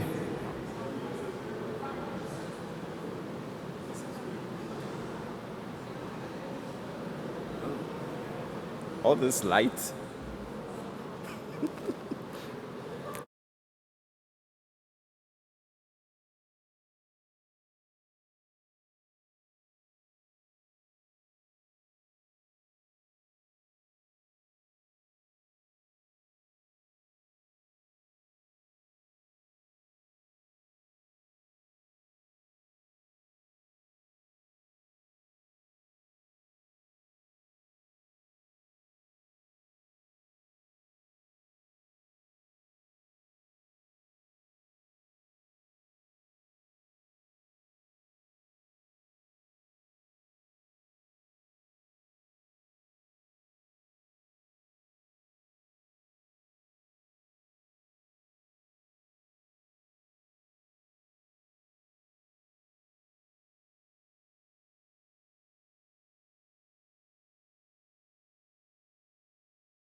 Okay, good afternoon, everyone. If we could get started, welcome to this panel session, on-site inspections triggered by events in complex, dynamic, or challenging environments. On the subject of challenging environments, certainly the temperature in Vienna this week is proving challenging. I certainly found it a bit of a challenge to get from my hotel to the Hofburg this morning, and that was me just carrying a small rucksack. So I wouldn't be like performing on-site inspection activities in this kind of weather. So let me offer a few very brief introductory remarks and tell you what the plan is, how we're going to run this panel this afternoon.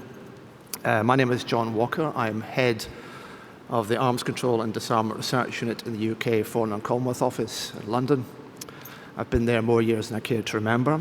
I'm also currently the Joint Task Leader for the on-site inspection operational manual in Working Group B of the CTBTO Preparatory Commission. Previous CTBTO activities, I was head of the Inspector State Party team and the Integrated Field Exercise 2008 in Kazakhstan. And in 2014, I was head of the External Evaluation team for IP14 in Jordan. So what the plan for the panel is to look at what is essentially quite a neglected area of on-site inspection, particularly on developing operational capabilities and to overcome the multiple challenges in dynamic and challenging environments such as the high seas, areas beyond the jurisdiction, control of a state party, and where we have extreme weather and climatic conditions. Now, there are multiple challenges there which are scientific, technical, logistical, and we're going to address some of these. We have a series of questions which I'll be putting to the panel and opening up to the floor for comments and questions. So I spend about 10 minutes with his introduction. We're then going to have a short film of about 8 minutes duration, which was filmed in a recent OSI division training exercise in South Africa. This will give you, hopefully, a very good flavor, insight to what on-site inspection is all about. We'll then move back to the panel, and I will ask the panel members to introduce themselves, their background and the relevance of their background to the panel topics. And then they will make some general remarks in their area, and that will take about another 10 minutes or so, maybe a bit longer. And then the heart of the discussion will be about 45 to 50 minutes, where we'll have a discussion around certain key questions. And at the very end, last 5 or 10 minutes or so, I will offer a few general observations and summing up. So that is the rough order of play for this afternoon. And without further ado, I think we should now move to the on-site inspection video. So if we could have that running now, that would be great. Thank you.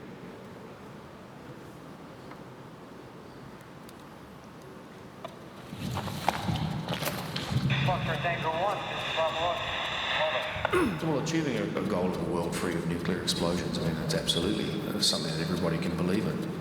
And it's absolutely something worth striving for. And I think the political will and commitment of those countries that have joined the Comprehensive Test Ban Treaty demonstrates that the vast majority of people in the world don't want to see nuclear explosions taking place.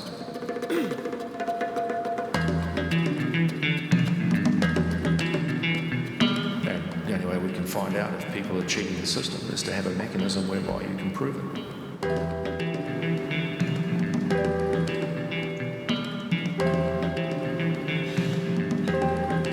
So if you can imagine that there'd been a nuclear explosion or a nuclear test, based on information from the International Monitoring System, the organisation would take a decision to go and investigate on the ground where they believe this nuclear test took place in contravention of the treaty.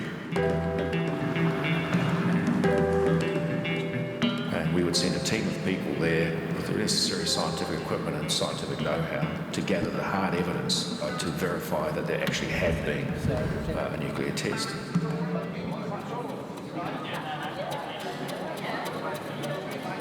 They will come with their own specialised background, whether it's radionuclide, geophysics, seismic, but then we need to teach them the application of those scientific methods and techniques as it applies to the treaty.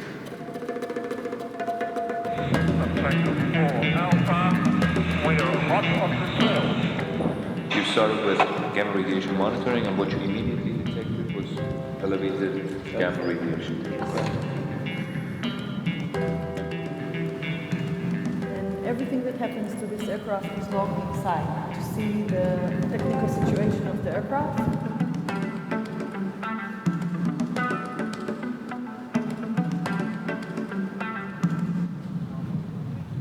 This training comes at a time where international geopolitics is dealing with North Korea.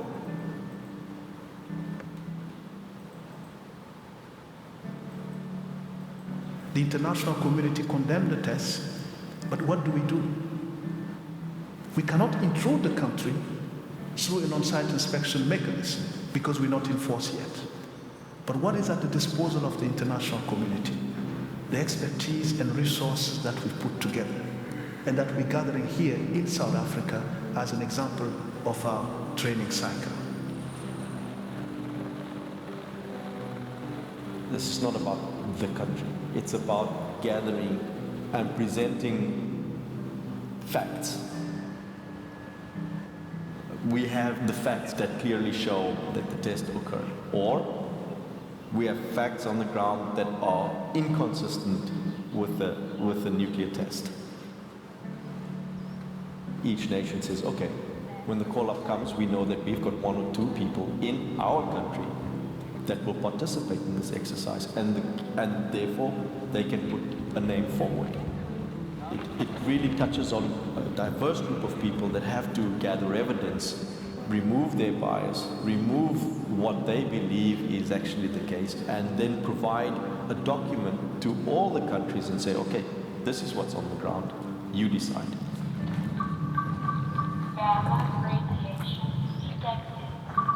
There's so much potential signatures that you could find. Whether it's electromagnetic signatures, whether it's you using subsurface radar to looking for cavities. Yeah, it could be very obvious on the ground, like a crater, or it could be very difficult to find anything obviously visible.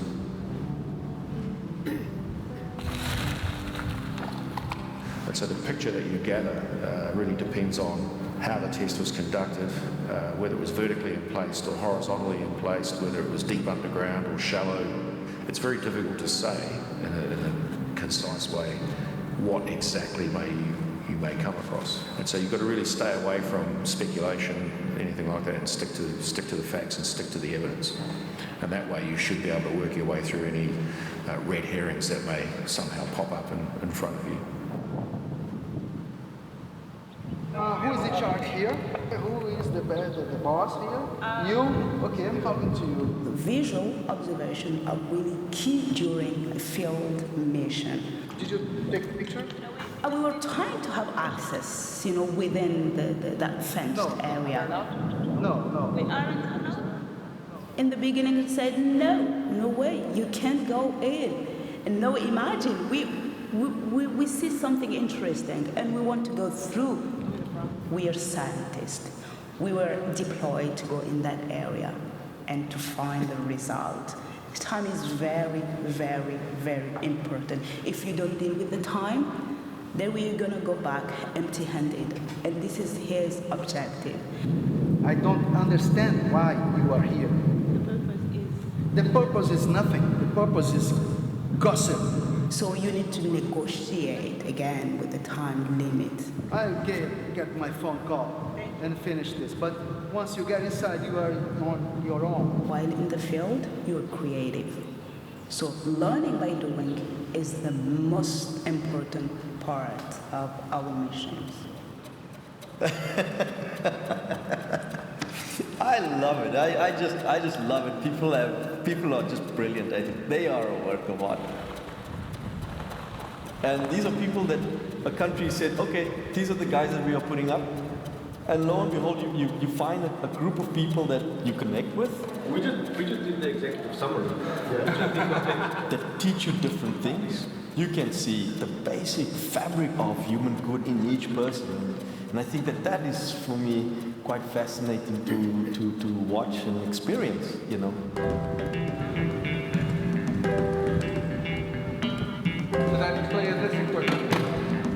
And let's not forget that this is a proof that science diplomacy is key to to solving problems.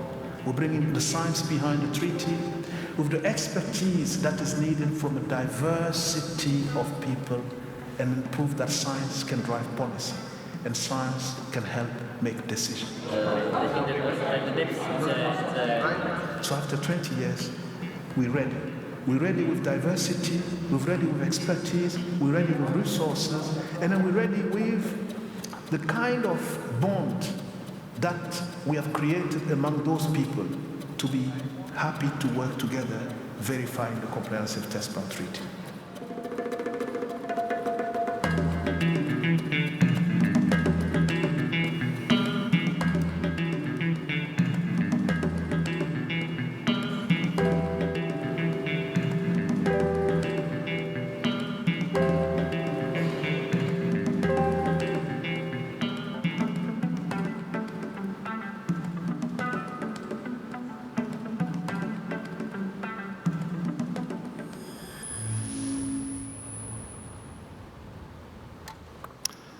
Okay, well, I hope you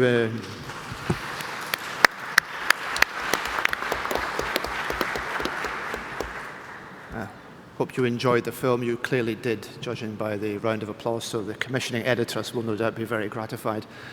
I think you've got a good idea about what on-site inspection entails, and certainly in that film there were a few Oscar-winning performances.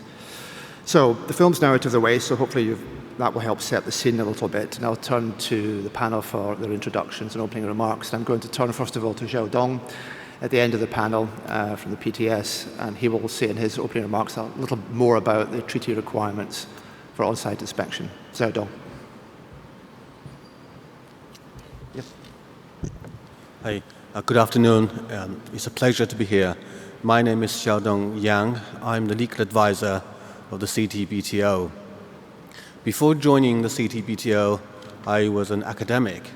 I taught international law for many years at a Scottish university, University of Aberdeen, the northernmost university in the UK. Then, of course, I changed my job. I never for 1 minute regretted making that change. So as a legal advisor here, I have had the good fortune, honor, and pleasure of working with my colleagues in the OSI division and colleagues in other technical divisions, for whom I have the highest admiration. Now, here is the key. It might have taken a bunch of lawyers to write the treaty, but it will certainly take scientists to make it work.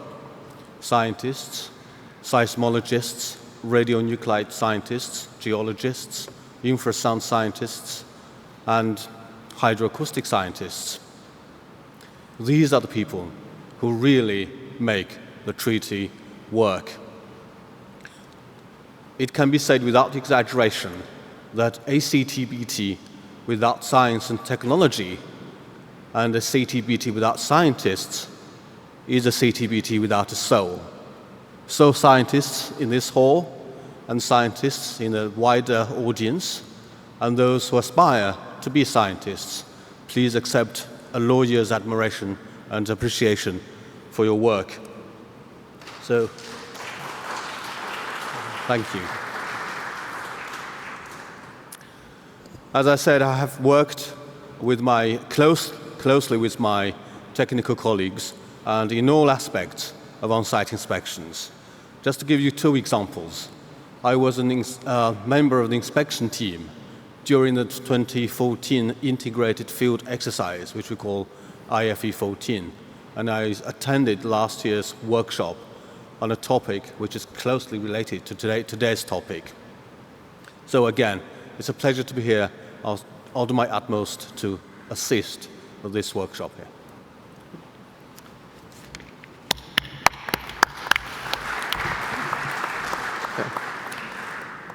Thank you, Zherong. So if I now turn to my old friend and esteemed colleague, Vitaly Shukin, who will introduce himself and a few general remarks. Vitaly. Well, thank you very much, John. Thank you very much, my colleagues, for coming here and paying attention to this very important issue. Well, since I'm introducing myself the second time during this conference, I try to say something that I didn't say yesterday.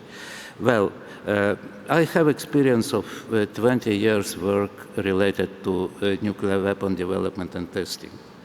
Yes, this is not about OSI, but some part of testing has been conducted in relatively harsh environments, and we even use a ship as our base camp, so this is something useful and might be relevant to us also with regard to OSI. Then I smoothly went to a different area, completely different, related to arms control, disarmament, verification of various treaties, and in particular, I also visited South Africa, not for the purposes, not for the purpose of that training, but I took part in the inspection which was conducted by the International Atomic Agency when South Africa decided to stop its nuclear weapon program and dismantle its equipment. After that, I came to Geneva in 1994, participating in the negotiation on this treaty, providing scientific and technical advice to the Russian delegation, specifically on a verification-related issue, and in particular on OSI. That time we were very much focused on underground scenarios and didn't pay probably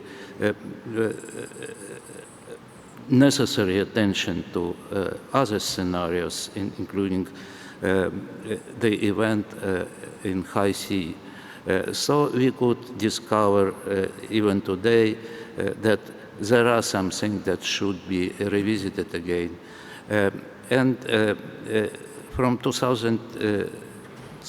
From 1997 till 2015, I served as an OSI task leader at Working Group B, contributing to the development of OSI part of verification regime. So this is the entire story, and I'm happy to be here with you and listen you and try to help to develop further with your participation this important part of verification regime. Thank you very much.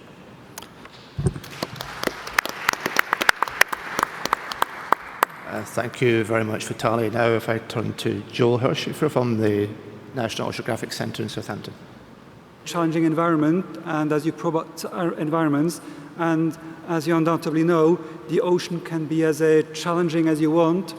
Southern Ocean, one of the most inhospitable regions on the planet, storm-battered, very deep, very hard to get out there. Even today, it takes a long time to get to actually get there, and also comparatively little known. So there's only about 20% of the seafloor, for example, that has been properly mapped. So there's still 80% out there about that surface that we don't know that much about. So there's still plenty to be done. So so the main goal from my perspective here is really to find out whether there are some additional developments that we could sensibly do in our work that would help to support and achieve CTBTO's objectives. And so like perhaps just to say a few things about what we actually are about, where our main strengths are, and where I perhaps think our main contributions could come from. And I hope that in the course of the discussion, it will become clearer whether these things are areas that people here would find sensible avenues. So essentially, we try to understand how the ocean works, how its physics works, even though we know the ocean quite well in some sense, but there are plenty of things, like many of the currents that govern it, that are still far from being fully understood. And these are the things that we're trying to understand. And what we use to do that is a combination of observations and very advanced computer models, numerical models that we develop. And so the ocean can be observed routinely using satellite observations, can give high-quality observations globally on a high temporal timescale. There are, of course, observations where you have to get out there. You have to get out there with a boat or with automated vehicles. So these are essentially robots that are remotely operated, and which is obviously quite time-consuming. And where my particular expertise, my personal expertise resides, is in the development and use of computer models. So we have developed very advanced computer models of the whole ocean, a three-dimensional view of the ocean, just using mathematical equations.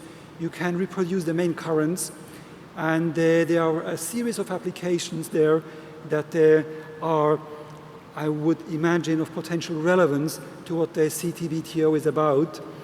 And recent examples include things like the plane crash of MH370 that some of you may remember, that plane that went down under rather mysterious circumstances over the Southern Ocean.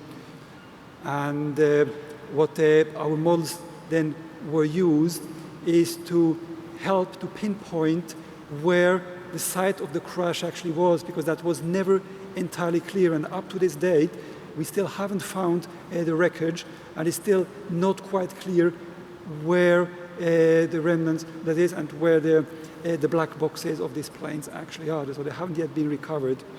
But what we managed to do using that model, our numerical model, is to backtrack to some pieces of the plane were found. So it was, and we were capable to backtrack where these debris were most likely to originate from. And we were able to narrow down an area, a quite confined area over the Southern Ocean, where these debris must have originated a few months before they washed ashore on Madagascar.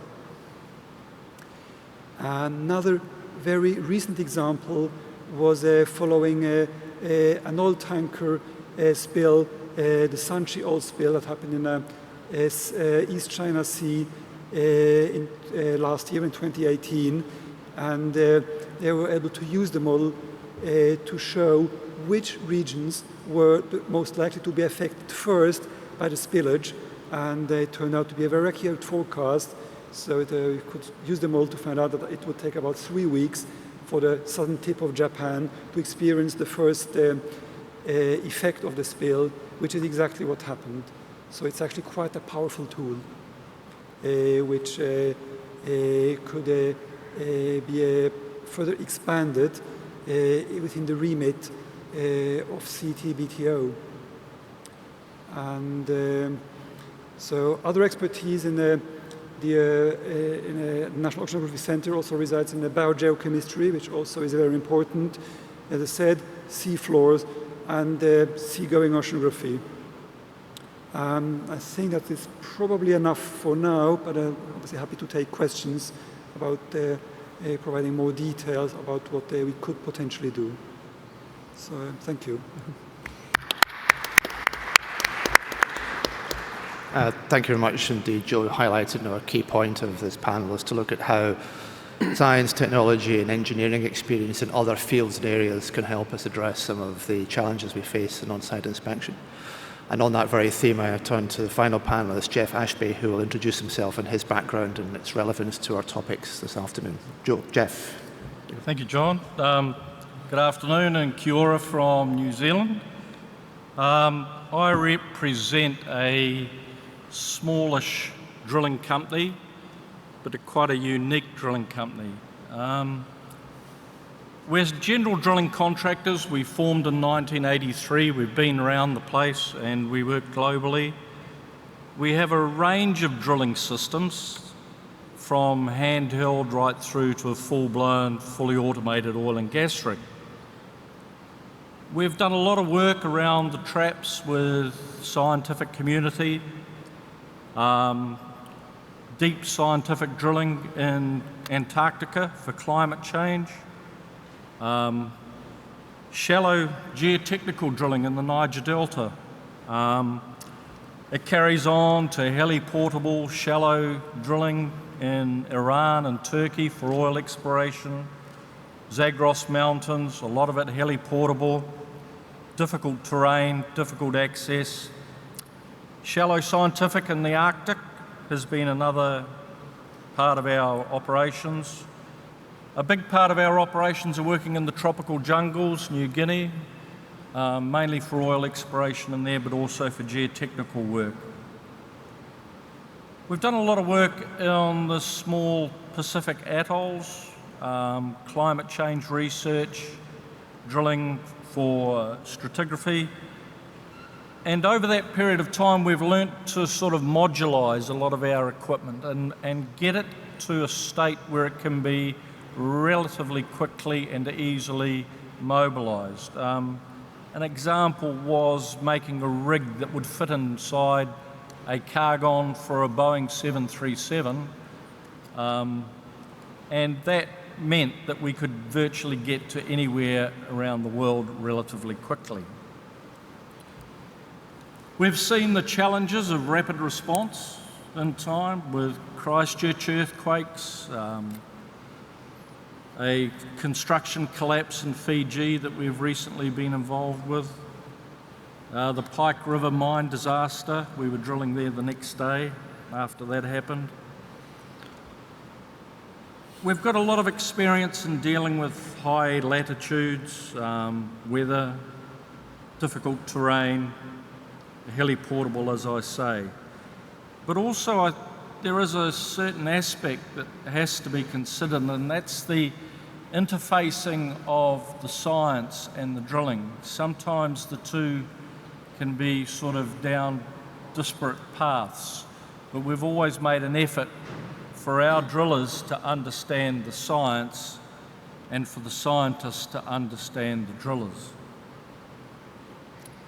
So I can't really offer, well, I won't offer any commentary on the treaty per se.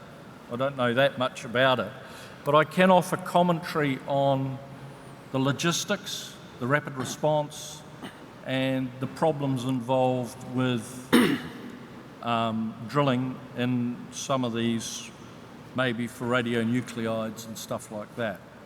I think the main thrust that I'd like to point out is that any one sort of factor, the season, the latitude, the logistical deployment, the staff required, the geology, aren't too much of a problem.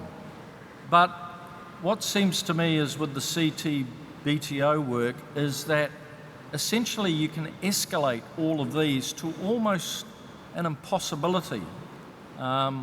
Somebody asks you to rapidly respond to winter drilling in the Arctic with an unknown geology is getting towards being an impossibility. Nothing's impossible, but it's getting there. So, yes, I can offer commentary on that sort of situation. Thanks, Jeff. Thank you. There are a few themes in these remarks which I hope we'll be returning back to, such as relationship between the science and the drillers, for example, understanding local geologies if you're going to drill, and rapid response. These are key requirements. So to get the conversation underway in more detail, I'd like to turn back again to Xiaodong with the first question, to if you could tell us a little more about the treaty requirements, particularly the on-site inspection techniques, the sorts of timelines that are required, and then we'll take it from there. So, Xiaodong. Thank you, John. Just a few remarks to put all this in a legal context and to explain why it is vitally important for us to understand the issue that is the topic of today's discussion. Well, before I start, I have a plea to make. That is, again, I believe I'm also addressing a wider audience beyond the audience that is sitting in this hall. That is, please do not for a minute ever think that the CTBT, the treaty, only belongs to the CTBTO, or only belongs to those attending this conference. In the sense and to the extent that the CTBT is a pillar of world peace. It belongs to each and every one of us, all of us, to me and to you. So make it yours. That is why I'm saying here that I would never presume to take this as an opportunity for me to lecture to you about the treaty. Please take it as an invitation on my part to a conversation between ourselves, because this is the document, this is the instrument that belongs to all of us. Let's together, jointly, make it work. So, the topic of today's discussion is on-site inspections triggered by events in complex, dynamic, or challenging environments. To start with, none of the words complex, dynamic, or challenging appears in the treaty. Well, that is precisely the fact that makes it important for us to understand these elements now rather than later. Let me explain. Under the treaty, an on-site inspection shall be carried out in the area where the event that triggered the on-site inspection request occurred. By the way, under the treaty, in the future, every state party will have the right to request an on-site inspection, and conversely, every state party shall have the obligation to permit an on-site inspection to take place in its own territory and to assist and facilitate such on-site inspection.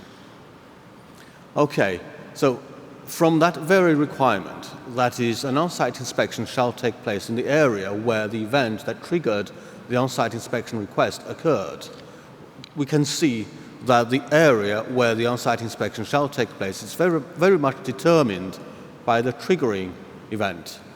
It is not determined by some sort of planning on the part of the organization or on the part of the inspection team. It surrounds and revolves around the triggering event. And there's a further requirement under the treaty, that is, the area where the on-site inspection shall take place must be continuous, and its size must not exceed 1,000 kilometers. That is to say, it has to be just one continuous area. You cannot pick, let's say, let's carry out our inspection in an easier area. No, you can't do that. That's the area. The area must be continuous, and it surrounds the triggering event.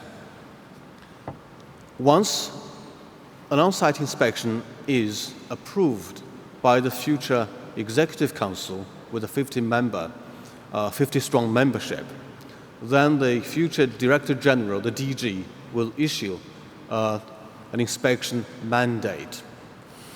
In that inspection mandate, there's a requirement that the inspection area shall be specified on a map together with its boundaries. And that is the same requirement in the on-site inspection request. So in both the on-site inspection request and the on-site inspection mandate, the inspection area should be clearly marked, with clearly marked boundaries, with coordinates, and marked on a map. Once the inspection mandate is finalized, the DG will notify the inspection to the so-called inspected state party, i.e. in a state party in whose territory, or there's some other cases as well, mainly in whose territory the on-site inspection shall be carried out. 24 hours before the inspection team arrives at the so-called point of entry. And once the inspection team arrives at the point of entry, the team will have another 24 hours to reach the inspection area. And from that point on, the inspection team shall have another 48 hours to begin working. Now you can see clearly that within this time frame, there was no time left, really, for the inspection team to study the inspection area. So by definition of the treaty, the inspection team, once it arrives at the inspection area, is seeing the area for the first time. No prior planning is really possible. Though you might have a question, can you have some locals on the inspection team? That is not possible, because under the treaty, no national of the requesting state party nor of the inspected state party can be a member of the inspection team. So all these points to the fact that the treaty defines the inspection area not in terms of ease or difficulty of the work of the inspection team, but in terms of the triggering event. And once the inspection mandate is finalized, notified, and the inspection team starts moving towards the inspected state party, and once the inspection starts, it's no longer possible to make any change to the boundaries, the coordinates, the markings on the map of the inspection area. So that is to say, the inspection team is stuck with whatever area you are facing at the moment, and you are expected to carry out your work in that area. So the treaty draws no distinction between an easy area and a difficult area. It lays down the same uniform, strict requirements, including timelines for on-site inspection operations. So, what does that mean in practical terms? In practical terms, that makes quite some demands on the sort of personnel and equipment that are needed to satisfy the requirements of the treaty, given that the inspection team might find itself in very difficult, fluid, complex, dynamic, challenging environments, such as in the open ocean, for example, on high seas, on the open ocean, or in a frozen area, for example. Then both the inspectors and the equipment must be, I'm sure you're already coming up with those adjectives, quickly adaptable, versatile, resilient, and capable of sustaining a complex operation in a very uncertain and even inhospitable environment. So that is the sort of capacity that needs to be built at this point. We cannot wait until the treaty enters into force and before then we start discussing what sort of capacity is needed. Clearly, this will be the sort of capacity that will be needed. And together with training, for example, of inspectors. There's another thing. Sorry if I'm just a few minutes more. Under the treaty, the inspectors will be designated by the states parties, and there will be just before any inspection takes place. There are no inspectors here in Vienna. They live all over the world, scattered in around almost 20 countries at the moment, at that time. There will be just names on the list. Then, once an on-site inspection request is approved, then the Director General at the time will pick and choose from that long list of hundreds of inspectors, and then from them to compose an inspection team. So these people will have to remain ever ready, because you never know when an on-site inspection request will be submitted and an on-site inspection approved. They have to be ever ready, well-trained, healthy, and available at a moment's notice to start working. So all these are the parameters, or rather constraints, set by the treaty, and all these need to be considered. Thank you. Thank you very much to Xiaodong for setting the scene a little bit on the specifics of the treaty and the protocol. Maybe, Vitaly, if I could turn to you now, if you would like to say a few words about your perceptions of what constitutes a complex, dynamic, or challenging environment. Of course, given your history as someone who was involved in testing the negotiation of the treaty, and of course your role as task leader, and how do you see us addressing some of these challenges? Vitaly. Yeah, and thank you very much. And thank you, Young, for this very clear and detailed description of, let me say, legal environment for the inspection. Almost all the things has been covered by you. well, you could ask me whether it is possible at all to achieve the inspection purpose. And we should start probably with inspection purpose, because this is the basis for the development of scientific approach. So the purpose of OSI inspection is contained in paragraph 35 of chapter 4, as I recall, of the treaty. It is said, it says that sole purpose of on-site inspection shall be to clarify whether a nuclear weapon test explosion or any other nuclear explosion has been carried out in violation of Article 1.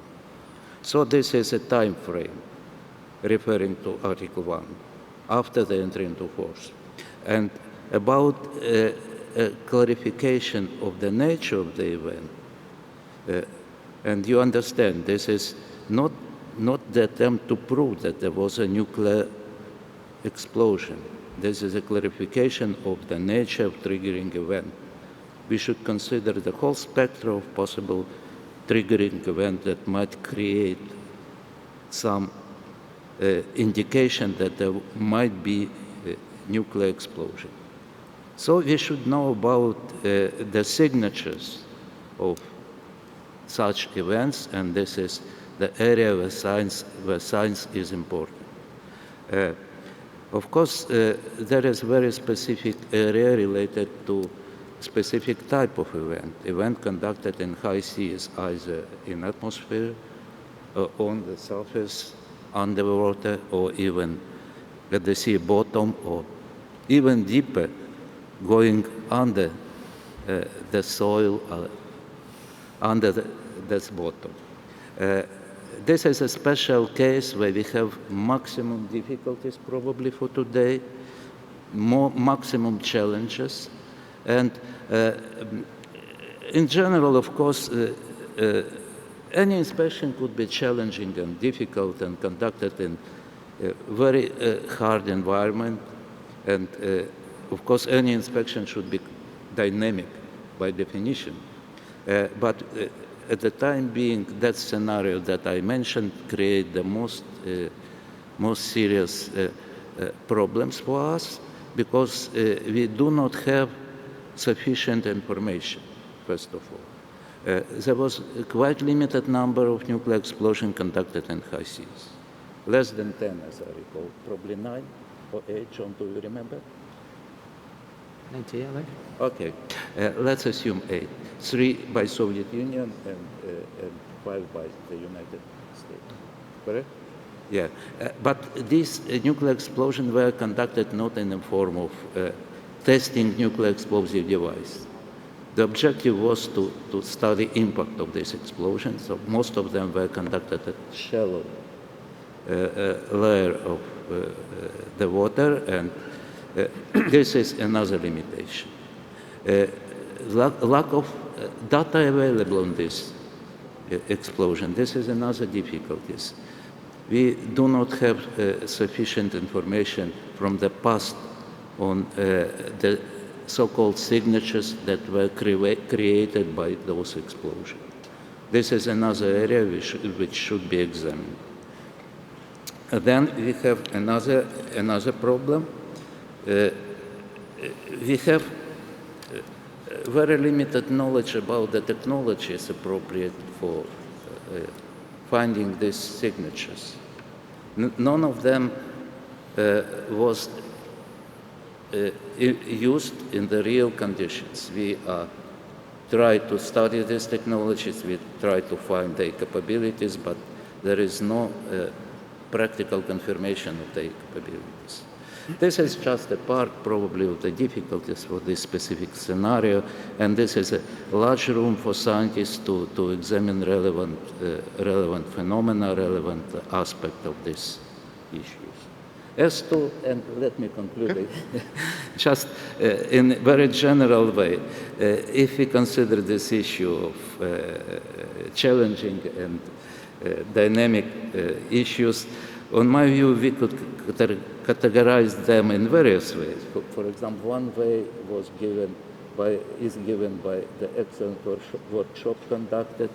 There might be different approaches. We could consider, for example, regular challenges or difficulties which are event-specific, area-specific, daily life-specific. When inspection comes to specific area with specific mandate, they will face these difficulties. Area might be flat, might be mountain. Area inspection will be implemented in a different way.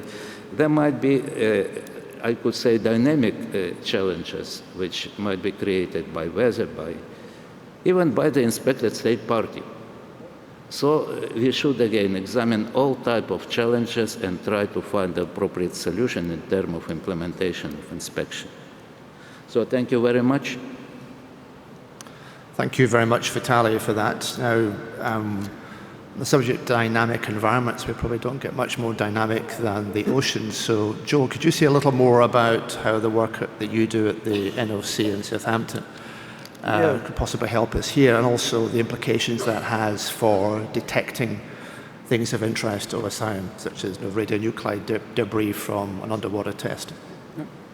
Okay, well, as Vitaly already just said, there isn't that much known about the consequences of a nuclear explosion underwater. Only very few were carried out, and not that many measurements were taken. So typically they were made in the top few hundred meters of the ocean.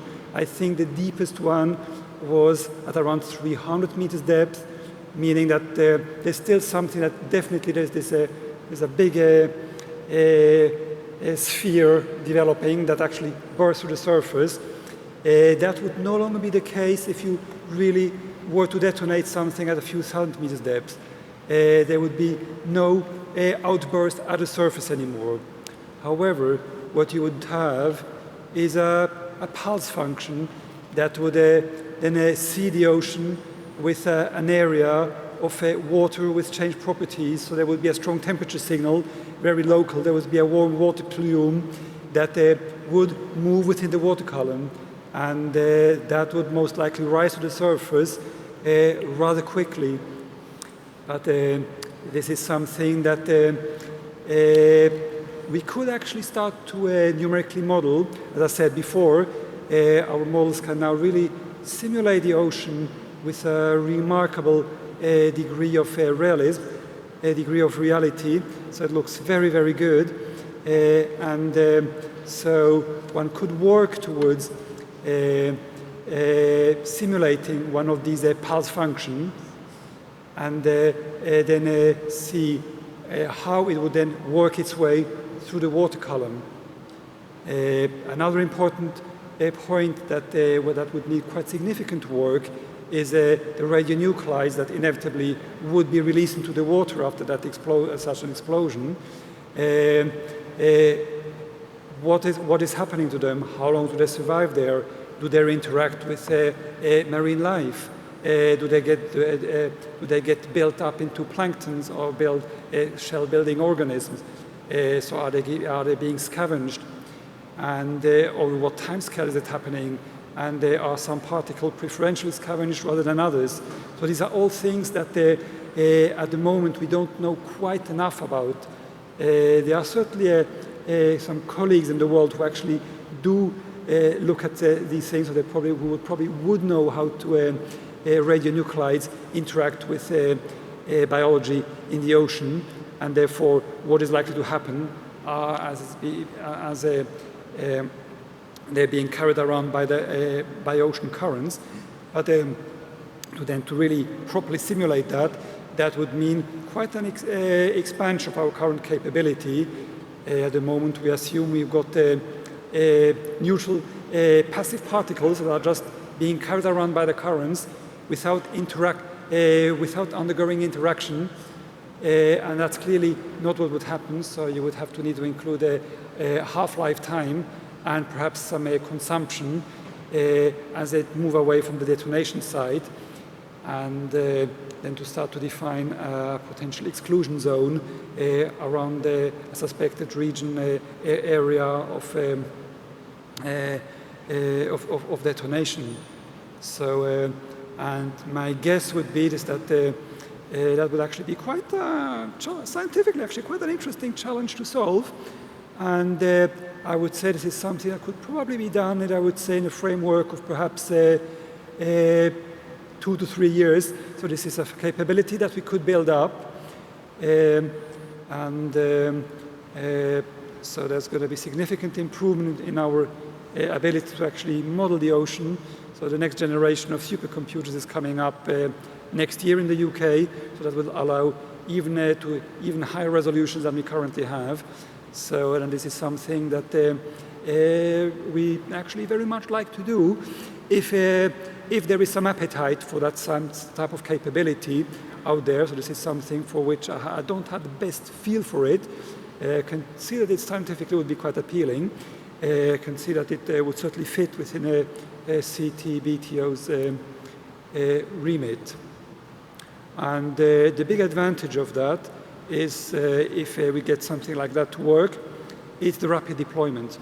So that is then something you can run, I would say in a matter of 1 day, you could actually do a simulation that gives you a fairly good idea of which area is likely to be contaminated, which areas are going to be affected after how much time, how long is it going to take for things to reach the coasts. Another aspect to consider would be are there any major impacts in terms of waves, in terms of something that is, if you were to detonate something at a very deep level in the ocean, there has been some thoughts that you would trigger something like a tsunami.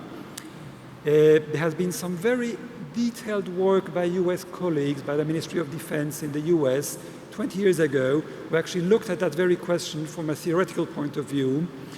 And their answer was actually that even a very powerful nuclear explosion in the deep sea would be highly unlikely to trigger what is a tsunami.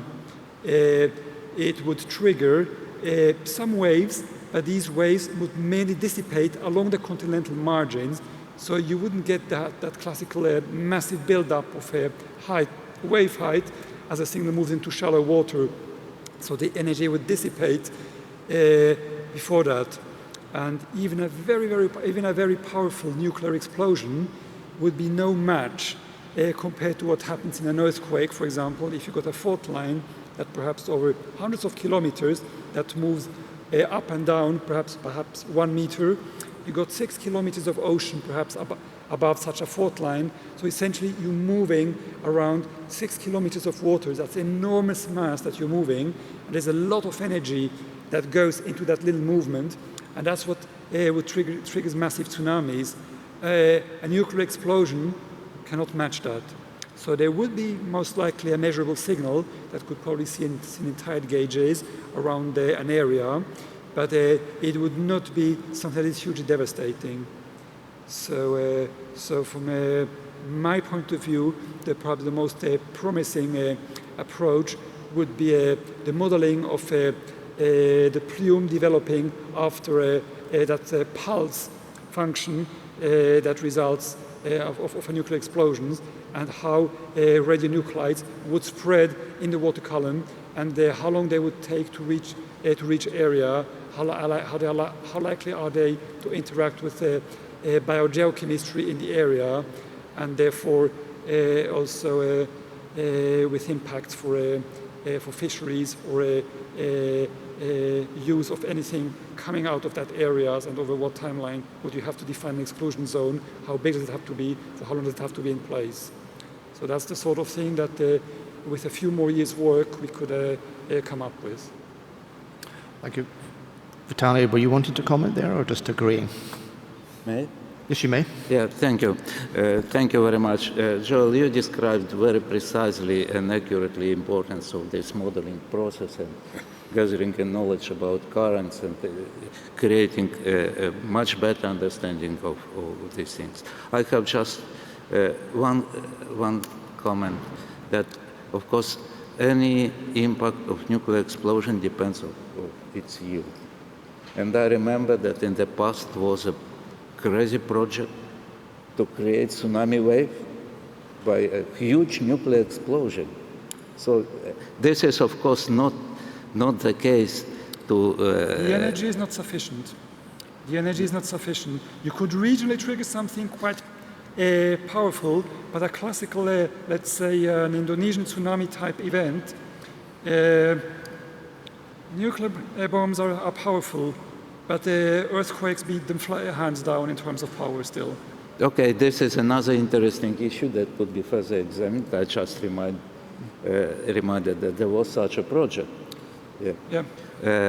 Another important issue is to understand the whole scope of signatures, which might be created. So I can point you to that. There's this very nice US study. I will point you to it. So some of these people they've done a thing which was some very beautiful work, really going into very much in the details of wave theory to see what would happen and if that exactly that project you're referring to, whether that would actually have worked, and the bottom line was the conclusion was that it would actually not have worked, which is a good thing. I trust you. Okay. And this is a good conclusion. And of course, this scenario is not for clandestine testing, but again, tsunami wave is also not the phenomena which might create inspection request, I think. Yeah, we might come back, Vitaly, to the impact of the environment and dynamic environments and to observables that might be generated by an explosion. But I'd now like to turn to Jeff to say a little more about challenging environments. You clearly have a lot of experience of operating in such environments. So if you could say a little more about the impact that has on equipment, the personnel who have to operate that equipment, and the different types of environment that you're facing, whether it's tropical, subtropical, or Arctic conditions, or extreme weather conditions. If you could say a little more about that and any general conclusions you might be able to draw from that that might be of interest to this community. Jeff. Thanks, John. I think there are, of the number of factors that you have out there as the challenge, a few of them are quite easy to get around. The latitude you can do, you know, the weather, things like that. Local geology comes to play. If you're being asked to drill in an area where you don't know or don't have a good handle on the local geology, that gets quite difficult. And also with that, one would assume that most on-land detonations would be in hard rock. I can't imagine anybody really wanting to set anything off in a soft substrate.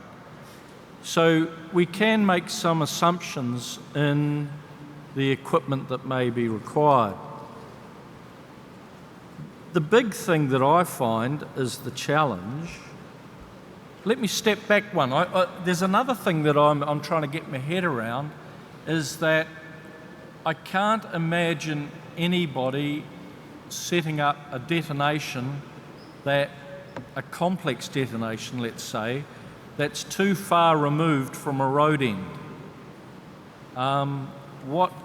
Apart from heliporting gear somewhere, I really can't see the added cost to that country if they wanted to do an illegal detonation or a detonation would be immense. So I would say that they would always work either at a road end or with a road supply or road network coming in.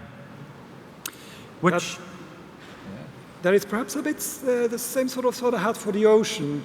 So if for a second I put myself in the shoes of somebody who actually would want to detonate an atomic bomb, I'm not that person, but there are people like that in the world, unfortunately.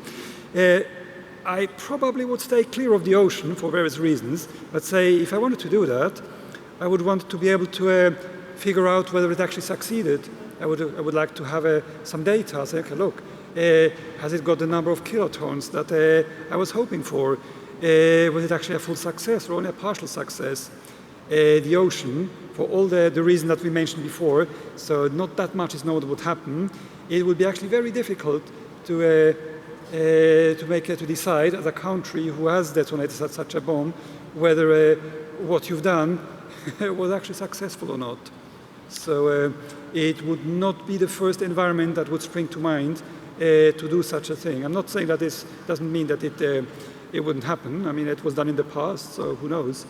But yeah, I think we have to make certain hypotheses about ranking or prioritizing likelihood of certain environments, then kind of plan accordingly. So maybe one hypothesis that the more likely event is a clandestine explosion underground in a challenging environment to make it difficult for inspectors to get there. But as Jeff was explaining, you probably need some way of getting there in the first place, so road access is probably going to be necessary. Again, it's a hypothesis, and one can't be too convinced that that would be the only consideration. But Jeff, if you want to... I think you have to also consider the fact that if the CTBTO set up a regime such that they only had the capability to go in and drill in a road network situation, there may be countries out there who then say,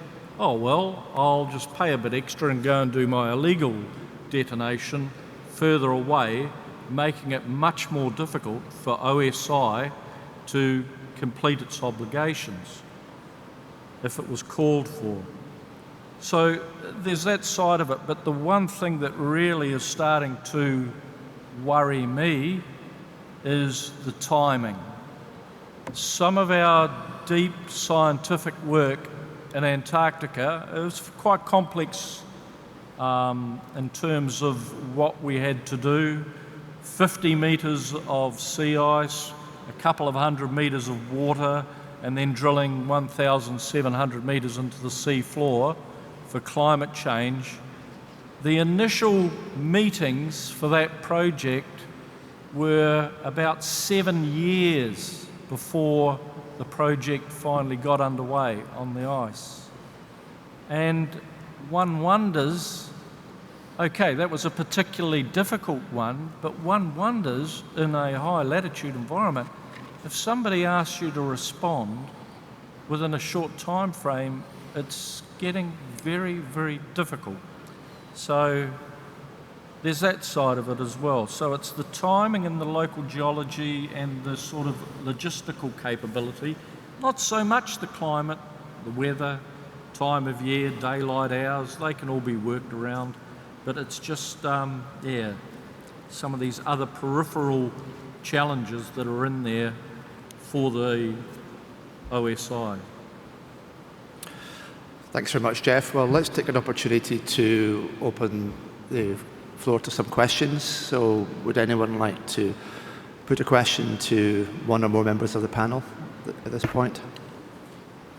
Yes, and when you get the microphone, if you could please say who you are and where you're from.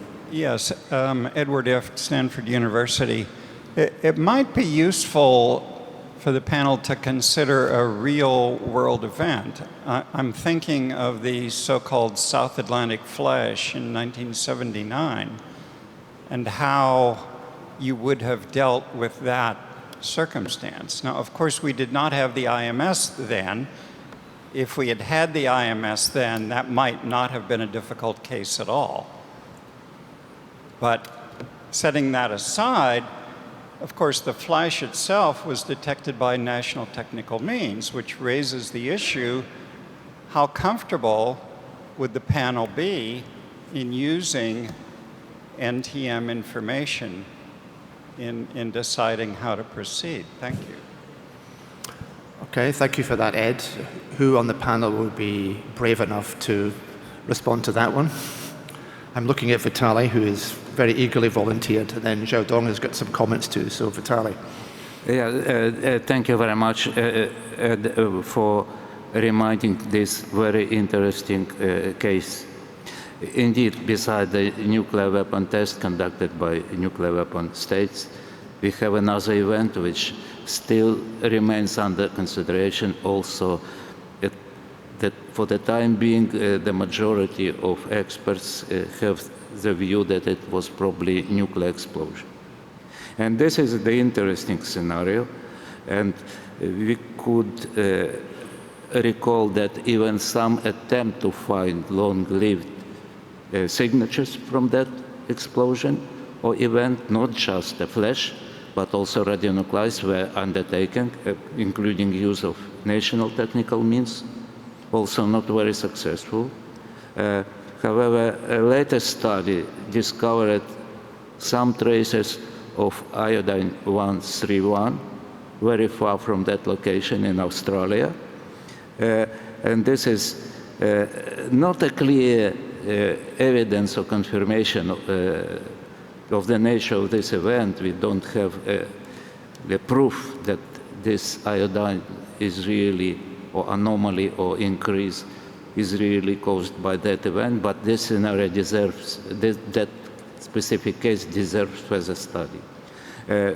Having said that, I could add that there is actually a need to consider some set of cases, specific cases that are necessary to get more understanding on behavior and accessibility or observability of different signatures.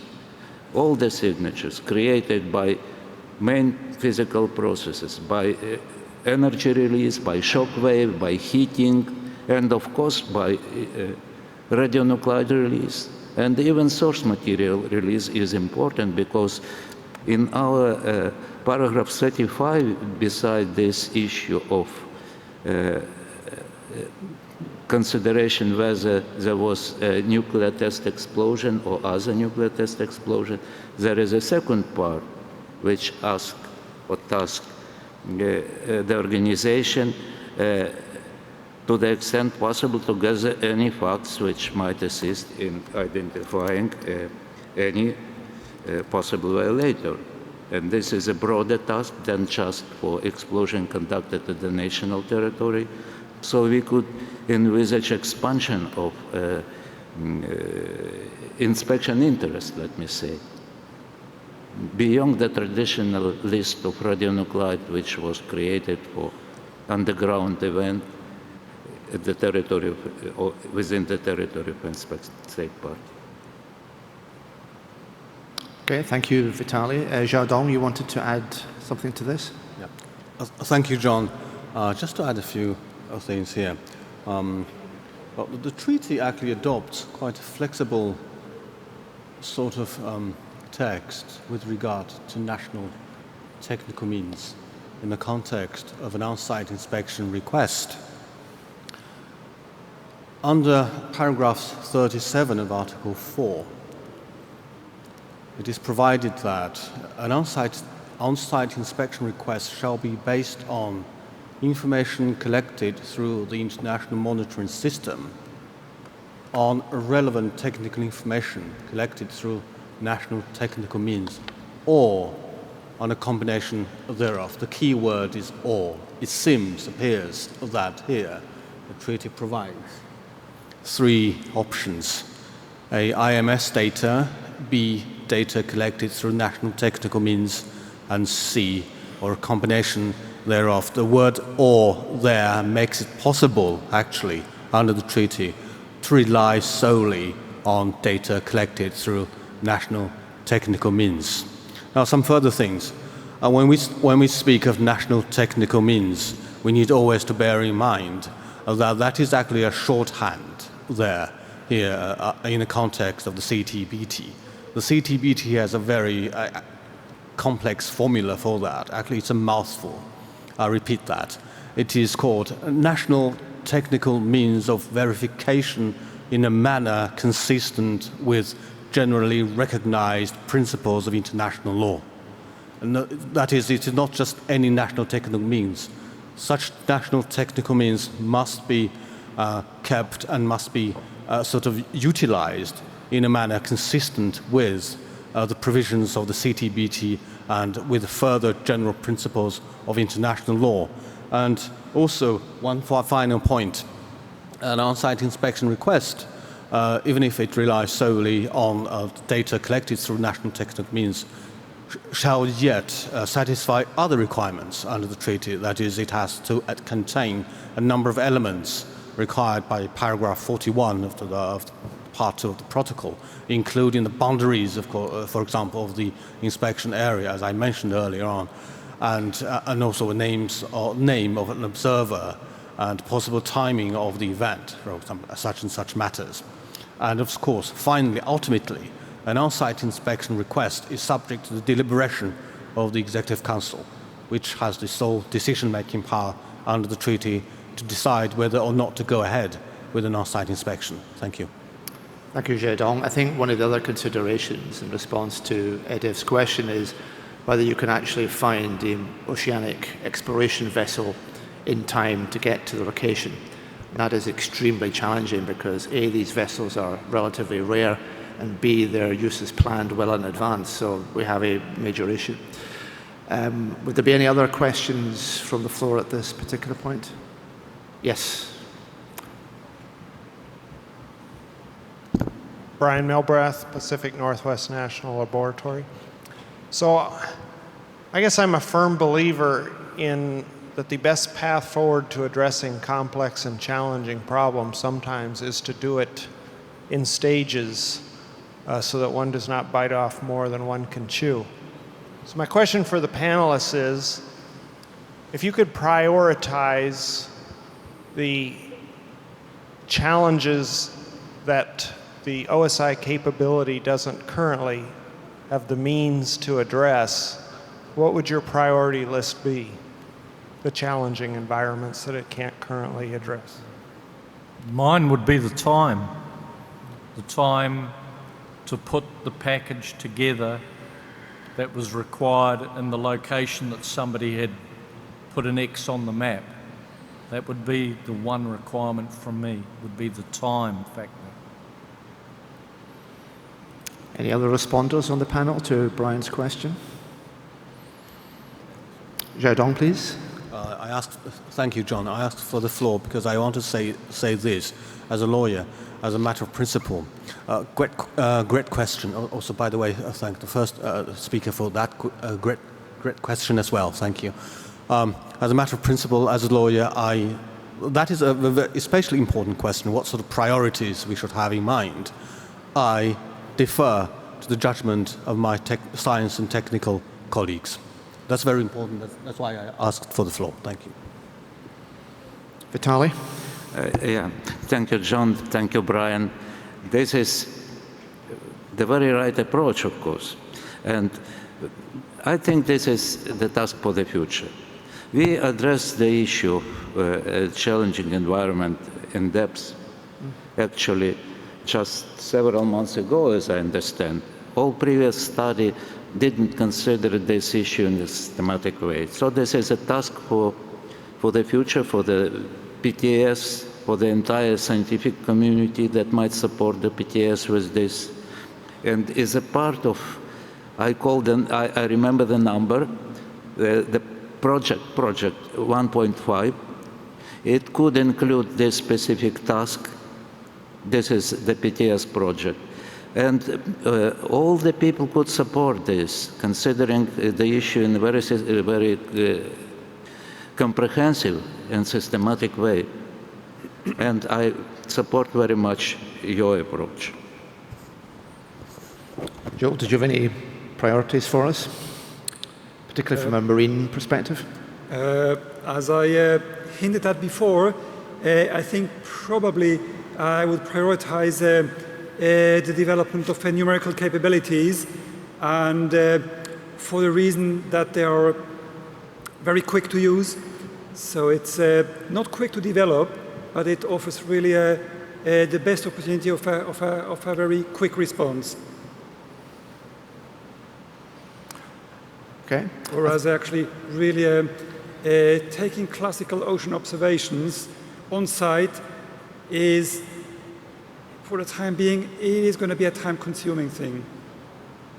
So I would say modeling as well as remote sensing.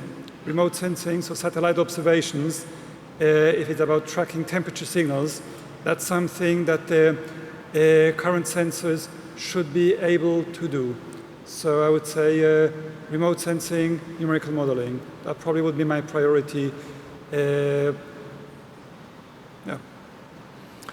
Thank you. I think from my perspective, I could just add a brief comment to that question from Brian. I think prioritization is important. You can't do everything. The task at the front is just so enormous and resources are limited. But I think we do need to have some additional work on concepts of operations about how we would go about mounting an on-site inspection on the high seas against deep surface detonation. So how do we go about collecting the observables? What observables might be present? What capabilities do we need to address that? And then you kind of take it from there. And as you may remember, that one of the recommendations from the workshop in Southampton, and for those of you who weren't there, this is a very excellent report of that workshop, which addresses many of the issues we've been discussing this afternoon, is that what one would do is, you certainly can't rely on a ship, but you could try and drop some sensors by air into the area to get some detectable signals, which you could then subsequently send in ships to take samples where the evidence moves to. Do we have any other questions at this point? Yes, I see one in the front. Hello, hi. My name is Eric. I'm from the Premier Mission of Panama in Vienna. This question would be to Mr. Yang regarding the Executive Council once the CTBTO comes into force. You mentioned there would be 15 members. So sorry, I wonder how would these members be elected? Would it be like a UN Security Council type of membership, or would it be, I don't know.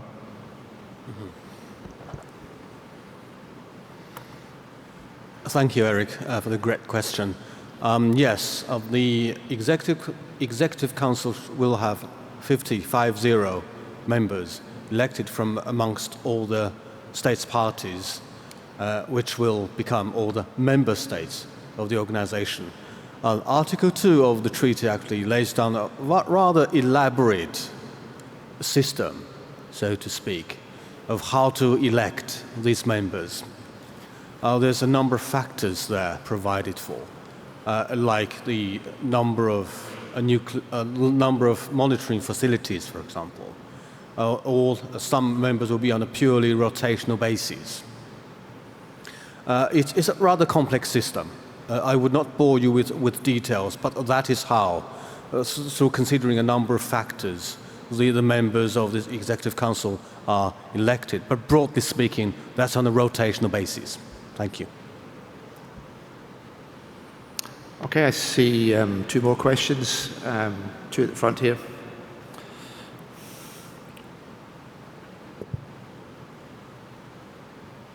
Sorry, Pierce Corden from the United States.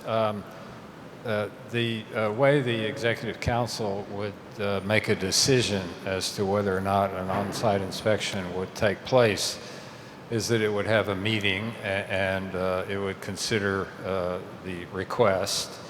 There's some specifics about the state that's asked for one and the state where it would be take place, but the ultimate decision would depend upon a vote.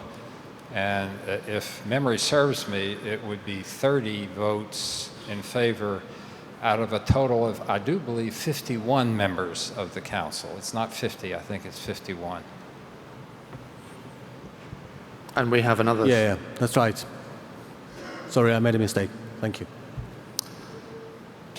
Good afternoon. My name is Gustavo from the PTS, and I am asking a question that I think is here in the air, but was not asked. What will be the provisions of the treaty when the on-site inspection of the inspected area is supposed to be beyond national jurisdiction, like in the high seas? How this will influence from the legal part and from the operational part? Okay, we have a legal question. So Zhao Dong, you're in the frame for that one. And I see another question, but we'll deal with this one first. Thank you, John.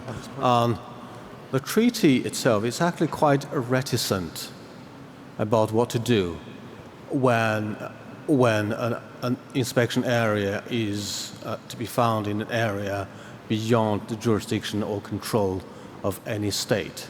It has just 3 paragraphs in part 2 of the protocol. It talks mainly about what other states may assist, how other states may assist. These are the cooperating states. Supposing the inspection team has to transit through the territory of a particular state in order to reach the inspection area, what should these states do? Standing arrangements are envisaged under those paragraphs. And also, the regime there envisages a possibility of investigation conducted in a number of states of an event, into an event that presumably occurred in an area beyond the jurisdiction or control of any state. Other than that, the treaty contains precious little on what to do and how to do it in such an area. And most of the provisions in the treaty with regard to the provision of access to the inspection team, to the inspection area, provision of amenities and other types of support, managed access, restricted access area, all these, and also protection of confidential information and other sensitive information. All these provisions have reference and regard to an inspected state party. That is also one of our issues here. By definition, an area beyond the jurisdiction or control of any state would have no inspected state party. Shall we or shall we not apply those provisions with regard to protection of confidential information, access, restricted access area, and the issue of access in general? And this is still a matter of discussion in the Commission, and I'm sure we will have to work out something for the future, but that is how the treaty stands. Really, the treaty is not of much help, to be honest. Thank you. Thank you. We have another question down here from the front. Yeah. Yes. Thank you. Sorry. So I approached this question a little. Sorry, could you say who you are, please? Sorry, I'm Norton Titus. We saw you on the film, of course. Yeah. But what triggered me with this question was a very different environment where there's been a big gas discovery. You have a piping network and you have a slum developing in an area where you have high population, poor people trying to get work, and you have a small delivery system that's being tested in an environment that triggers both seemingly a gas explosion, and you also upset millions of people that have gone there for economic reasons. So this was my question on an on-site inspection being triggered by these complex dynamic events where the environment is completely masked by an experiment or a test. And I just wanted to know what the panel would think about that, where I have appreciation for detonations in deep oceans and where I think that is relatively academic. But these systems are actually targeted on people primarily, or economic installations.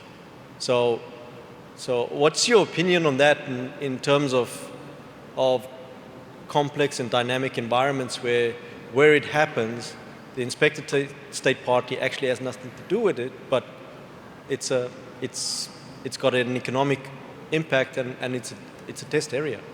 I hope I made myself a little. Okay. I hope you understand the question. I think I do, but I'm going to ask the panelists to answer it. So, would anyone like to respond?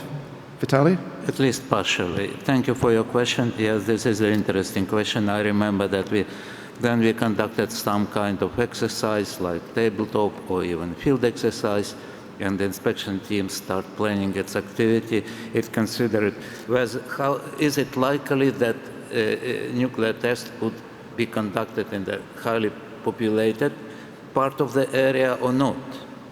Yeah.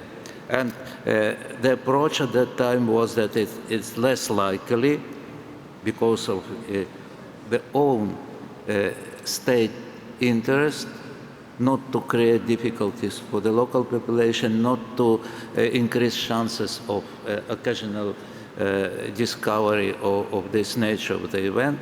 But this is an important question. Basically, there might be two cases: violation or absence of violation. In case of violation, because this serious problem will prevail, and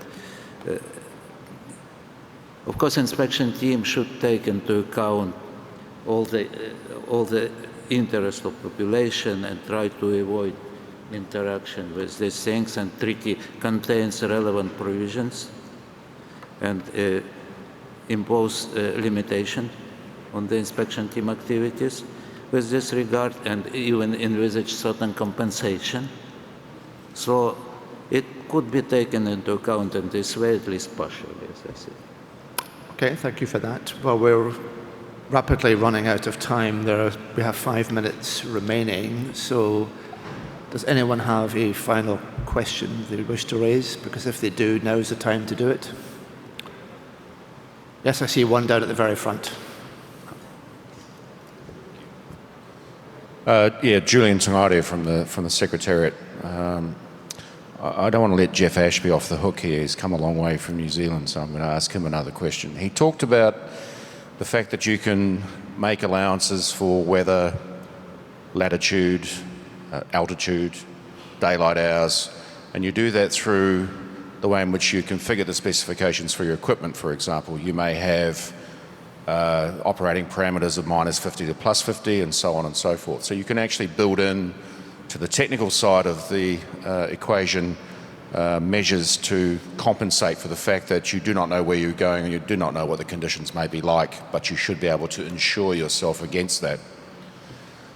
It's also partly connected to the question earlier about you have a big problem, you take it off in bite-sized chunks. You try and deal with the issues that may present themselves. And as we've shown through the development of the OSI techniques, as far as the technical and technological side of things go, we are looking at these parameters and building them into the specifications for the final equipment list, which will be approved at the first conference of state parties. But coming back to Jeff's comment, yes, you can make allowances for weather, latitude, and difficult conditions and so on. And I've seen that in action with the people that you've worked with. But when you have a team of people that you do not choose yourself, that come from various countries in the world, who only come together as a physical team in a short period of time, I think it adds a level of complexity which is difficult to deal with. Because I think the weakest point, in fact, is the human capital of an inspection. What's likely to break first? Is it the equipment or is it the people? You could argue about that, probably the people. So coming from the luxury of knowing all the drillers and knowing what they're like and knowing they can handle the conditions, how would you address an issue like you've got a bunch of people you don't really know? How should we try and weld or teach a group of people like that to be able to operate in all these various conditions that you mentioned? So I hope that's not an unfair question. I'll deal with the people first. On a scientific project, you literally get a cast of thousands wanting to be on the drill site. Normally there can be various countries involved, as per se this would be. Everybody wants to be there. Everybody wants to be on the coal face. And this creates all sorts of logistical problems. You have to feed them, you have to get rid of their waste products, everything, accommodation. One thing I would stress, especially in a rapid response, remote situation, challenging environment, is minimise the staff required on site. That is the big thing. I don't know whether you guys can do that. You may have protocols and things like that, but it's the big thing. It just adds. It's almost like every other person around a drill rig adds exponentially to the situation or the problem of just keeping everybody fed and warm. With regard to the technology, you've got a real problem. There's a lot of technology out there nowadays in the drilling side of things. If you wanted a resource sitting somewhere waiting to be deployed, you would literally be spending millions upon millions of dollars. And one wonders whether you shouldn't take the approach of perhaps predefining rental contracts where we do have some inroads with putting gear for the UN into Brindisi for disaster relief. Now, some of this sort of gear will be UN, maybe even end up being UN owned, and that may be compatible with what a certain situation may require for an OSI. So the technology is difficult for you. There's a number of things. Getting rid of the waste as we're drilling towards a so-called radionuclide deposit, let's call it, in the ground by this stage. We're dealing with fractured rocks, you're dealing with glassy rocks, you're dealing with voids. You don't want to be cutting too big a hole. You don't want to be bringing too much of that to the surface. You're just creating problems for yourself. And in that respect, moderation of the equipment, prevention, that's the data that's from drilling in Nevada, that should be gleaned and brought together to actually get a good package together that could be utilised for containment of your waste, which will be a problem in some areas. There's all sorts of new technologies involved with ice coring and stuff like that that doesn't actually bring anything to the surface apart from the little sample that you want to look at. It actually injects the water and the cuttings back into the formation. And so that could be something you could look at. So yeah, there's lots of technologies out there, and if you really wanted to cover all bases, it would be ridiculous. So really a sort of a more fragmented approach perhaps with contractual arrangements set up for fast rentals, that'd be the way to go probably for you guys, I'd say. Well, thank you very much for that, Jeff. I think there are a couple of points there which, I think we've already moved in that direction, that you're not going to have a drilling rig sitting down at the facility down at Cybersdorf against the great day that it might be required, so contractual relationships are going to be a key part of this. Well, just after 6:15, we have filled the time. I had a lot of other points and questions to raise in case we run into deathly silences, but that wasn't the case. So I'm very grateful indeed to the panelists for their contributions, and of course some questions from the floor. I think we have some very good pointers to highlight for the report from this. So let me ask you to thank the panelists for their input and to thank yourselves for attending and your questions.